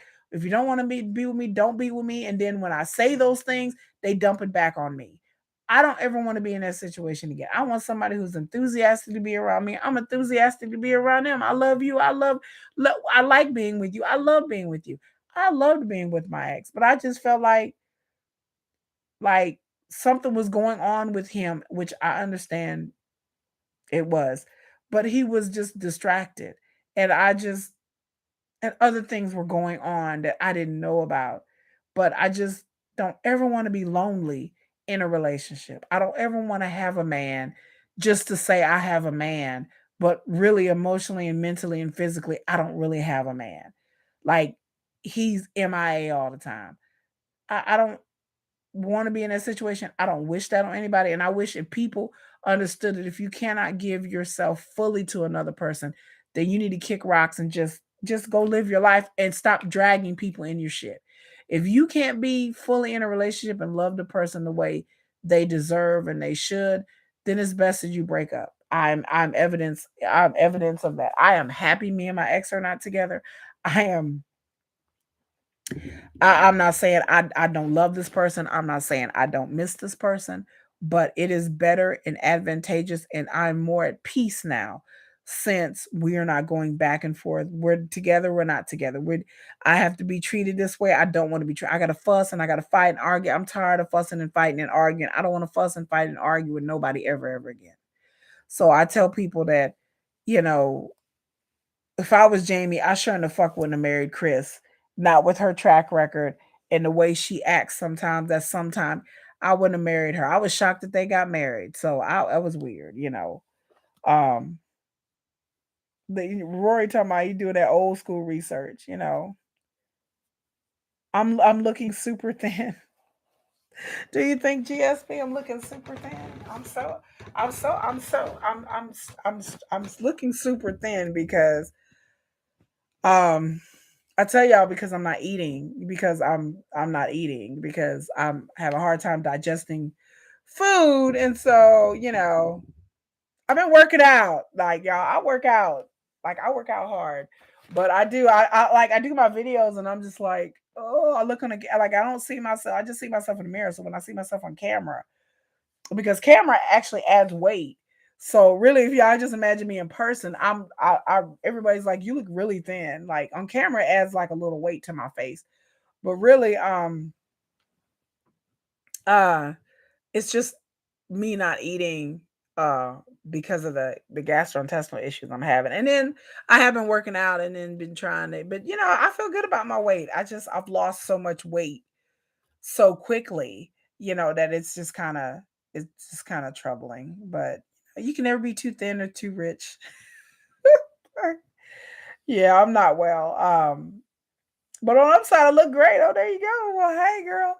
I mean, yeah, I feel like, I'm losing weight and I'm exercising, but I like looked at my thighs the other day and I'm like, my thighs will shrink and everything is shrinking, which is good. But then the flip side is that like I eat something, I get nauseous and I'll be ready to vomit it up, and then I just end up vomiting it up, and I'm just like, am I really getting any nutrients because I'm sick all the fucking time? But hopefully on Tuesday, I will be able to really see what's going on. They'll fix my esophagus and then they'll send the scope down to see what else is going on with my stomach, and then we'll be able to she'll be able to tell really what's going on, and maybe I just need medication, or maybe I might need another surgery. We'll see what happens. I'm hoping that I don't need another surgery, and that the stomach acid and everything that's blowing back in my hole has not messed up my intestines. Like I'm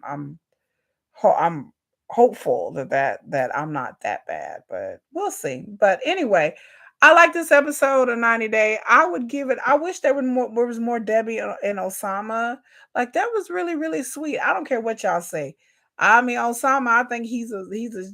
I don't like how he did Debbie talking about. Well, yeah, we'll just see how it goes and you go home. But I get it though. But then I kind of get it because he don't want to just marry somebody that he just knows on the internet and that he really hasn't hung out with and been around and everything. So I get what he's saying, but my point is the way he went about it with Debbie, I didn't like. I think he should have been honest with Debbie and told her. But he was like, if I would have been honest with you, you wouldn't have came over here and blah blah blah. So maybe so, but I understand what he's trying to say. He wants him and Debbie to get to know each other. He wants to. I think Osama really wants to know if that's what he really wants to do, and I think Osama, I think he cares for Debbie, and I really do think he really cares for her a lot. As to whether it's a romantic um, kind of couple kind of love, is it a love of, because you can love people in many, like I said, I tell people you can love people in many different ways. There's a way you love your parents, the way you love your kids, there's a way you love your friends. There's an admiration, kind of the way you may look up to people and love them, like a hero worship kind of thing. There's romantic love, there's platonic love, and I think that he really does love Debbie as a person. But as to whether there's a romantic love there, I don't know. But I think he respects Debbie. I think he loves her as a person. I think he's trying to make things work because he cares for Debbie and he doesn't want to hurt her. And I think if Debbie was 40 years younger and he was, she was 20 something years old, I think they would probably be perfect for each other. But the fact that Debbie is a lot older than him, I think that kind of gives him room to pause. And I understand it. I'm not really mad at that. I just didn't like the way he dishonestly went about it. But I like Debbie and I like Osama. I really do. I didn't think I was gonna like Debbie, but I fucks with Debbie hard. Like I really do understand her sense of humor. I like her the fact that she's open minded and she's open to new things, and the way she likes to be with the young people. I can see me being 60 something years old and being that. Like Debbie is like my spirit animal. Like Debbie is like my future. Like I can see me. Well, I'm not as spacey. Debbie's kind of space cadet spacey. I'm not spacey like that. I'm more practical. But I can see if I got older and I got a little, little up in age, I can see me being a little spacey. But I really like Debbie. I really fucks with her hard. I mean, she seems like a nice lady, a good person. And I hate to see, again, I tell you all the time these, but I hate to see good people done dirty. I really hate that. That hurts me a lot. And I want Debbie and Osama to work out, even though I think Osama's too young for her and he just wants to get to America, or he just whatever. But I just really hope that they work out because they kind of cute together. Like he got up there and read the poem and it was very heartfelt and very sweet. And I'm like, oh, so I'm kind of falling for Debbie and Osama. Like out of all the couples on all the reality shows I've watched over these years, they're the only couple I've really ever rooted for. Debbie's the only person I really liked in the show that I could say I really like this person. All these other people, I think they're crazy. I think they're nuts. I think they're stupid. But Debbie, I mean, she's kind of crazy nuts for meeting some dude. But I understand it. I understand her not being with nobody for 12 years and her, not wanting to get hurt, and then you find somebody and then you get swept up in it. I get it, Debbie. I get it. I mean, it ain't for me, but I get it. You know. It is odd because of the age difference. You know, Debbie was smitten. Debbie was so smitten. Debbie's so smitten. I hope I don't have stomach ulcers. They're gonna check though to see if I have stomach ulcers. So we'll see. But like there's a whole host of foods that I can't eat and the list just keeps growing weekly. But yeah, I have gastrointestinal reflux disease, which means I eat something, acid comes up, it comes all the way up my esophagus, and it burned a hole.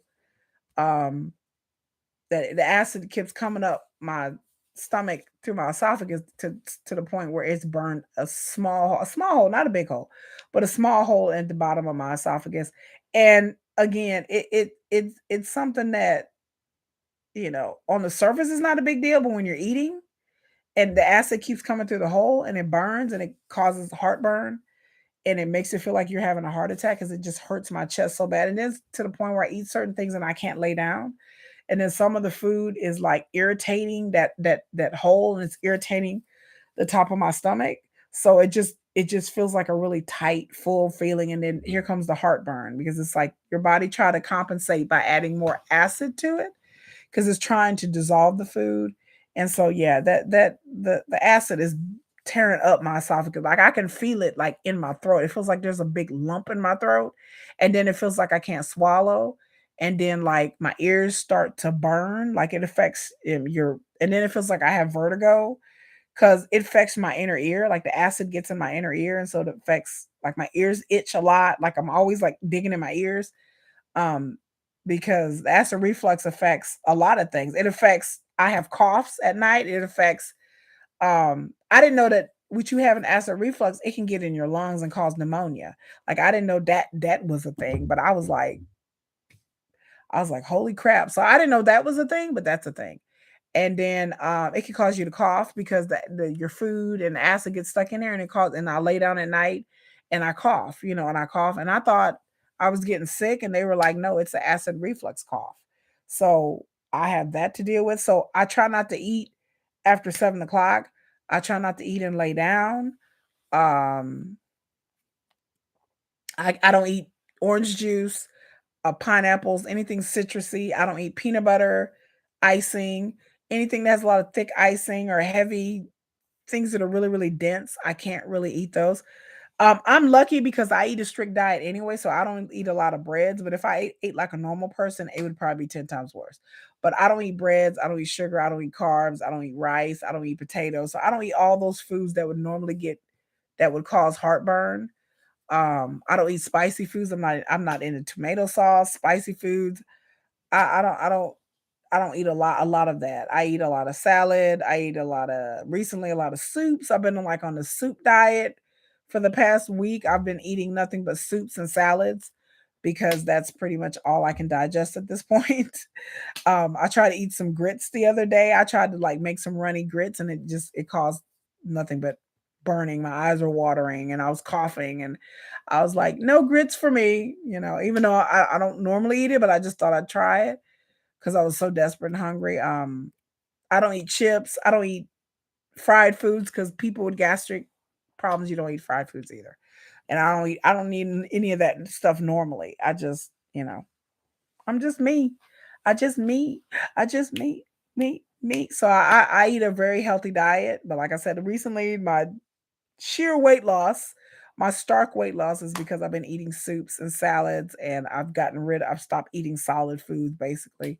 And then so tomorrow I gotta start taking this medicine, this Miralax and Colace. I gotta start like drinking this stuff all day because I'm off of solid foods, period. Like I can't have no solid food. Like no, I gotta have clear liquids, no red, no purple, no dark colored liquids, no sodas. I gave up sodas like 3 weeks ago. I stopped drinking soda because it just burn. It just burns. So I gave that up. So I'm in drinking nothing but like Kool-Aid, apple juice, stuff like that. So tomorrow I have to drink a whole bottle of Miralax and mix it with I'm supposed to mix it with Gatorade, but I'm just gonna mix it with Kool-Aid and I'm just gonna drink it. I'm just gonna down it all day and I'm just gonna drink it all day and So they're supposed to clean my system out, y'all. It gets gross. But I don't really have too much to clean out because again, I don't eat solid foods. But my procedure is going to be short and sweet. It only takes like a couple of hours and I'll be home. And then like I said, I'll probably come back and record some videos on Tuesday if I'm up to it. I'm off of work, so I'll I should I record whoops, y'all see my box. I bounce back pretty quickly, so but anyway, y'all, talked enough about my issues. Like I said, we just sit here, we just chat. I just like chatting with you guys. I get to have some adult conversations after dealing with my kids all weekend. I'm getting my son. My son is getting a new room in my house. Like he's getting his own room. Like before, he was sharing a room with his sister. Now he gets his own room. So he's excited because we've cleared everything out and we got to put everything in. And my son, he's it's gonna be a really big surprise for his birthday, and I'm gonna video it. My son, I got him a limo, and he doesn't know. Shh, he doesn't know, but I got my son a limo for his birthday, so we're gonna go to his favorite place to eat. I got him a cake. He's getting a cake. He's gonna open up presents. He's gonna be in a limo. He's gonna get picked up from school with a limo, and he's gonna be shocked. So, you know, coffee. I drink coffee. Yeah, I have to leave the coffee alone. And no alcohol. Uh, this is tonight's my last hurrah with alcohol. I had a few shots tonight, but yeah, I'm excited. My son birthday is coming up, and then also I'm going to Austin. I'm gonna do a whole video. Me and my sister in law, my AKA BFF bestie. We are going to Austin, and we're going to go on a little mini girls trip, and then next month we're going to San Antonio. So we're because I've been working so much. I haven't had time to do anything for myself. I haven't had time. I haven't gone out anywhere. I haven't done anything because I'm single and I'm lame and I work all the time and I'm still lame. And so in the past like month or so, I haven't really had chance to really go out anywhere, y'all. I haven't gone anywhere. I haven't done anything. So I just get tired of being stuck at home doing nothing. So watching Mass Effect videos, watching people play video games. So and just working out. So I'm gonna try to. I don't know if I'm gonna get up at 5 a.m. Y'all. It's already one. But anyway, y'all, I gotta let y'all go because it's already one and I'm tired. I appreciate everybody being here. GSP, Chicken Head, Rory Senior. I haven't seen you before. I think you're a new subscriber. I really appreciate Dustin. Yeah, GSP. I did make you a mod, Mama. I made you a mod. Cause I like you're here all the time. Shit. If you're here all the time, I will make you a mod. Like if you show up in my channel all the time, I was like, fuck it. I'm gonna make you a mod. Why not? Just in case somebody coming here and starting some trouble and popping off and talking shit, I'll be like, you know what? The people who are here all the time, and I know they got my back. I'm gonna make you a mod. And I think there's one or two other people I'm probably make a mod that I know they're here consistently. And I will definitely take some videos. Yes, Rory is a new subscriber. I appreciate you. All my new subscribers, like I said, yeah, GSP, you my girl. I just, I appreciate everybody that's here. I just get amazed that people show up and listen to me gab for about an hour or so. Um, but it's like my therapy coming here to talk to y'all. I go through a lot, I hold in a lot, but when I come here, I feel like, I can share and the things I'm going through. I have some friends that I share things with, but they don't like my ex. So it's kind of hard for me to really talk because they're like, fuck that MFR. That's how they feel, like fuck him anyway. Da, da, da. But I'm still getting over my breakup. Like I'm still getting over that. I'm still, it ain't been it ain't been that long, y'all. So I'm still in the throes of trying to get over that and trying to adjust to life where I am single. I haven't been single in a long, long time. Um, I know when my husband passed away, I was definitely single because I was not ready to date. I was, upset, and I had to get back on it. I started slowly but surely started to date, and then eventually I found my ex, and then we got into he was my first serious relationship that I had after my husband passed. Like he was my first serious relationship. He was the only person and then like from day one, we were together all the time. And so yeah, so it's a big deal to be with somebody after you've lost your spouse or boyfriend or girlfriend. Um I don't think when we were together I don't think I was all the way healed when we first met. So there was still some baggage there. But then after a while, it just, we broke up for a little bit and then I was in a relationship with somebody else and that didn't work. Then I was in a relationship with somebody else and that didn't work. But then we ended up getting back together and there's a lot it was like I said, on my end there was a lot of love there. I didn't want to be with nobody else. I didn't I was comfortable with this person. I trusted this person. I love this person very deeply. And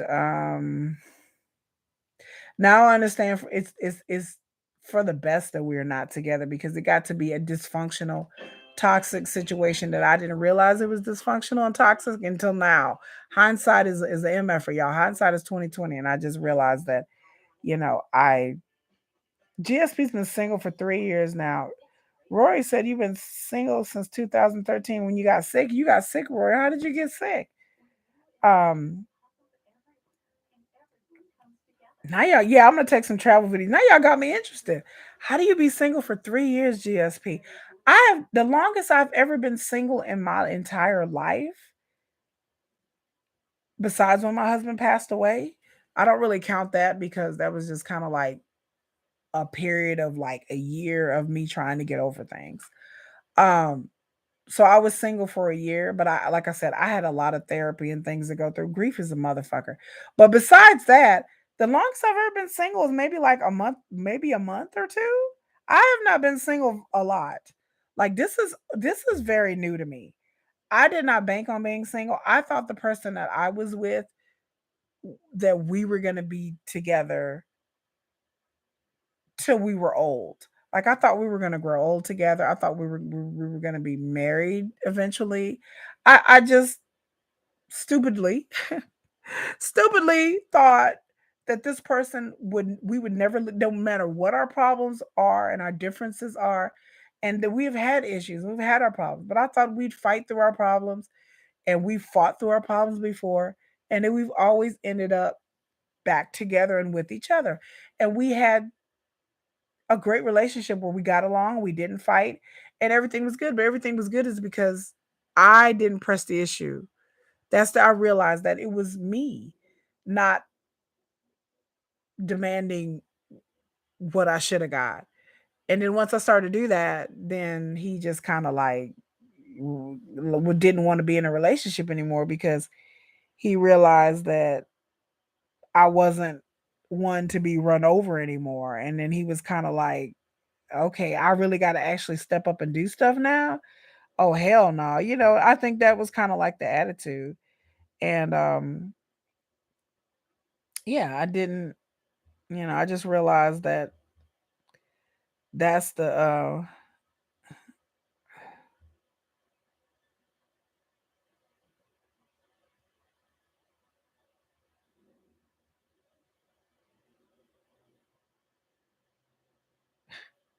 anyway, I'm reading something. Somebody wrote something and was complimenting me. uh, you know, he was married twice, relationship for 25 years. Freedom is amazing now. Okay, I get it. Oh, culinary school back in the day. Okay. Oh, Crohn's disease. Okay. Okay. All right. I'm learning some things about y'all. Thanks for sharing. I really appreciate y'all. Um, freedom. I would say freedom is good and it's good to be at peace. There is nothing better to sleep at night knowing that I ain't got to worry about if I'm being cheated on, if I'm being lied to, if I'm going to get something on my birthday, if I'm not going to get something on my birthday. Being prepared to be pissed off if I don't get something on Christmas or my birthday. Is this person going to see my kids on their birthday and my kids are going to be disappointed about that? I don't have to worry about anything like that. So I appreciate the peace. I appreciate that. But I do miss the companionship.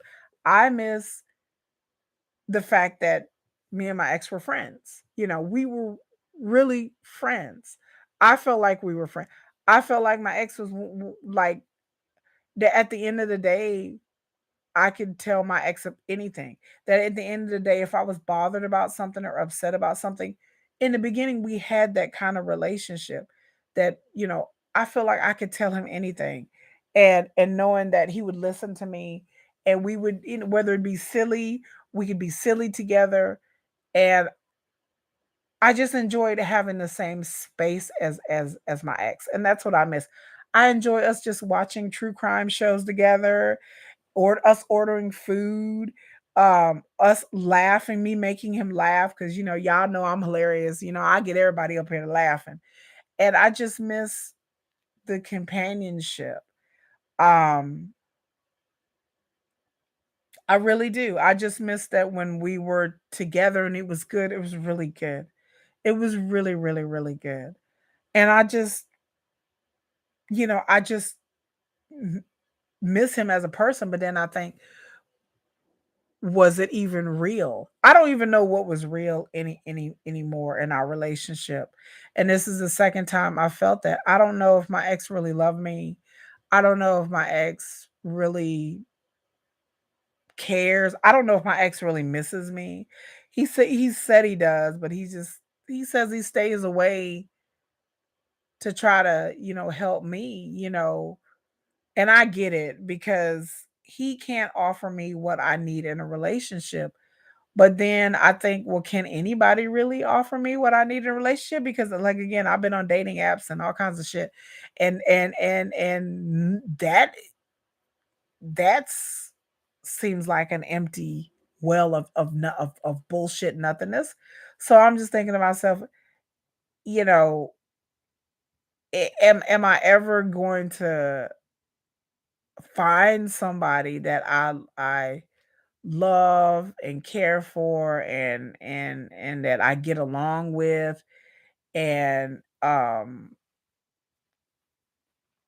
somebody that I'm compatible with, and somebody that, you know or am I stuck just being like, I'm going to be single for the next 20, 30 years of my life? And I don't want to. I don't you girl, I'm a Cancer. I can't be alone. Like, I can't. I got to have that male energy. I got to have, you know, I don't like being lonely. I don't like being alone. I like somebody I can cuddle up to at night and whisper in their ear real quick and be like, "Hey, little daddy, I'm gonna whisper in your ear." I want somebody to whisper in my ear, like, "Hey, mama." I'll be like, "Ooh, hey, daddy, ooh." I like the physical, just to put it mildly. I'm a physical person, y'all. I'm a real, real physical person. I am a real physical person. I really like the physical. And so that I do miss. But it's just hard for me to not deal with physical male companionship. And some people are okay with it, but I'm not. Y'all, I'm not. Uh Destined to roam the earth alone like the Hulk. Oh my god. You're like Rogue from X-Men. I love Rogue from X-Men. How she can't touch nobody except for Gambit. She was in love with Gambit. Uh, you know, I just You'll be 45 in 1 hour. Well, happy birthday, GSP. Oh my God, it's already April 10th here. So I'd say happy birthday. Happy birthday to you. Happy birthday to you. Happy birthday, happy birthday, happy birthday to you. Yeah, I have a lot of spiritual and physical needs. I can't be single for too long. I don't know what it's like to be like single again. Like, it's been so long since I've been solo dolo. Like, I'm just like, am I gonna go crazy? Am I gonna, like, get ravenous? I mean, so far it's okay, but I'm just like, I just Men get on my nerves, and I'm selective, but I think this is the first time I've ever been this unlucky in finding somebody. Because usually in the back in the day, I used to date somebody, we'd break up, and I'd find somebody within a month or two, just like that, bitch. Just like now, I'm just like, oh God, oh God. Like I get on dating apps, and all I keep doing is saying, oh God, oh God, oh God. Like it's just terrible. It's like weirdo after weirdo after weirdo. uh, this person's a liar. This person's a scammer. This is a fake profile. That's a fake profile. Like online dating is so treacherous now. It is nothing like it was 4 or 5. I mean, I met my ex on Tinder. I tell y'all this. I that's how we met. We met on Tinder, and wasn't that hard. I mean, we met on Tinder. We exchanged phone numbers. We talked for like a week or two, and then we met in person. And then we went on a date, and then we went on another date, and we talked, and went on another date, and it went off since then, and we were together all the time. I mean, it wasn't nothing hard. It wasn't nothing, it took rocket science. I like you, you like me. Let's go hang out. Where do you live? I'm in Mesquite. I'm in North Dallas. Okay, let's go hang out. Let's go kick it. I was, attracted to him, and I'm assuming he was attracted. He's attracted. I know my ex is attracted to me.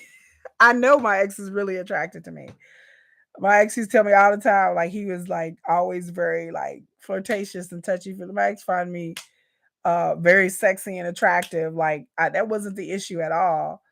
And and then we were always together, and it wasn't this hard. Now online dating, I'm just like, okay. Yeah, it's all catfish and weirdos and filters and weirdos and lots of weirdos and people who are liars, people who are disingenuous. Oh, I'm looking to find somebody, and then they ghost you, or they talk to you for like a day or two, and then they're gone, and I'm just like, what it's like, if you got a girl or a wife or a girlfriend or a boyfriend or whatever you got going on, just be honest. You know what I'm talking, I'm a big girl, I can take it.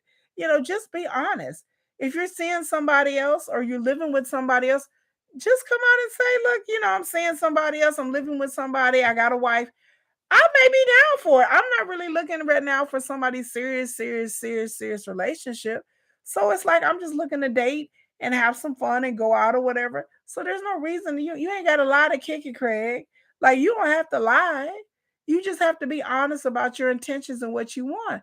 And then you never know. I might just be like, if you cute enough, if we get along enough, if you cool enough, it may be whatever clever. You know what I'm saying? Like I don't I've dated, I hate to say it, well, I don't hate to say I don't care, but I've dated married men before.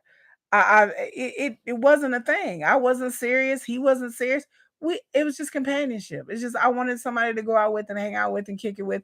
And he had a wife. That's fine.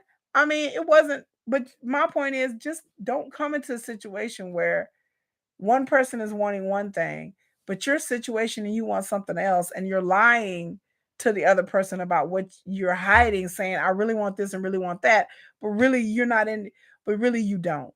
I don't like the disingenuous of it all. 4 or 5 years ago, when people are online dating, there are people who just wanted to have sex. There are people who just wanted the friends with benefits, and they would come out there and say on his profile, I'm just looking for somebody I'm looking for a hookup, I'm looking for a jump off, I'm looking for a cuddy buddy, I'm looking for a slab. I'm looking for whatever. Somebody hook up with me tonight. Come meet me at this hotel tonight, girl. Let me beat it up. Let me knock the dust off it. And that was it. That was it. And then it was what it was. And then you either be like, yeah, I'm cool with that, or no, I'm not cool with that. And that's it. Now these people are like, well, I don't know what I'm looking for, and I'm not quite sure, and I'm just looking for a friend, and I'm just looking for somebody to talk to. When really in reality, bitch, you not looking for somebody to talk to. You're not looking for a friend. You're like, well, I'm not sure really what I'm looking for. Okay, motherfucker, stop. Just stop. Just don't. Stop. Just don't. Just be like, Bitch, I'm looking for somebody to F. Just be honest about it. You ain't gotta do all these mental and vague gymnastics. Well, I don't really know what I'm looking for. And well, we gotta see what happens. And bitch, are you looking for somebody to fuck or no? Okay, I mean that's how I feel. Okay. When you first meet somebody on the first date, is the expectation y'all gonna have sex or no? Like that's what you have to break down and really like. I have to really be blunt and ask people. They're like, oh my God, well, you I've had dudes say, well, you so blunt and so rude. No, I'm not blunt and rude. I just don't have time to play this little, well, I don't really know what I'm looking for. And I'm looking for somebody to kind of hang out with and kind of kick. Okay, your version of hanging out doesn't involve fucking. Yes or no? I mean, that's it. Like, to me, hanging out is hanging out. It's just me hanging out with you. We going out. To me, hanging out is not Netflix and chill at your crib. But for some people, that is, and that's fine. But that's not what I'm wanting. I'm not looking to hop in the bed or hop in a situationship with somebody or hop in a situation where I'm sleeping with somebody and then we both confused looking stupid. Well, are we together or are we not? I don't know. I don't know. I'm not ready for a relationship. Are you? I'm not. We just gonna keep sleeping with somebody ends up being messy. You can only keep sleeping with somebody for a certain time. People are watching too many goddamn movies. People are watching too many TV shows. It's not like the movies or the TV shows or whatever shit that you see on YouTube or whatever what people are telling you. There's no way in hell you can keep having sex with somebody and you just lose all emotions for the person. It's not psychologically feasible. It's not physically feasible. It's not chemically feasible. So I don't know anybody, male or female, in a friends with benefits hookup situation. One hookup, I get it. A friends with benefits situation, I don't know anybody that's having sex with somebody on a regular where it didn't either turn out that they ended up being in a relationship eventually, or it ended up being messy as hell. Because either somebody gonna catch feelings. Somebody is going to catch feelings. Y'all need to stop playing with human motion and human nature. It is human nature. It is chemical and endorphins and all the goodness pulsing through your body. All the endorphins, all the cerebellum is being tinkled when you are having sex with somebody. So you can have sex with somebody once. If you never see them again, that's cool. But there's no way in hell. I don't care if you're a man, woman, old, young, straight, gay, trans. I don't care what you are. It is against human nature for you to be having sex with somebody on the regular and for you to just be like, unless you're a psychopath, there's some out there, for you to just disengage all of your feelings. The more you have sex with the person, the more you're around that person, the more y'all chemicals mix together and the endorphins. This is not magical. This is not mystical. This is not religion. This is pure science. Science tells us the longer your body, as long as you're in when you bodies are connecting, when your bodies are connecting, your body responds and your mind responds to that in a chemical way, in a physical way. You get used to a person's touch. You get used to how a person smells, how a person tastes, how their body feels. You get used to all of that. And your body, in your mind, and your psychology forms an attachment. Familiarity breeds attachment. That's just how we've evolved, y'all. It's not rocket science. It's not, like I said, it's not magic. It's just simple plain biology and psychology.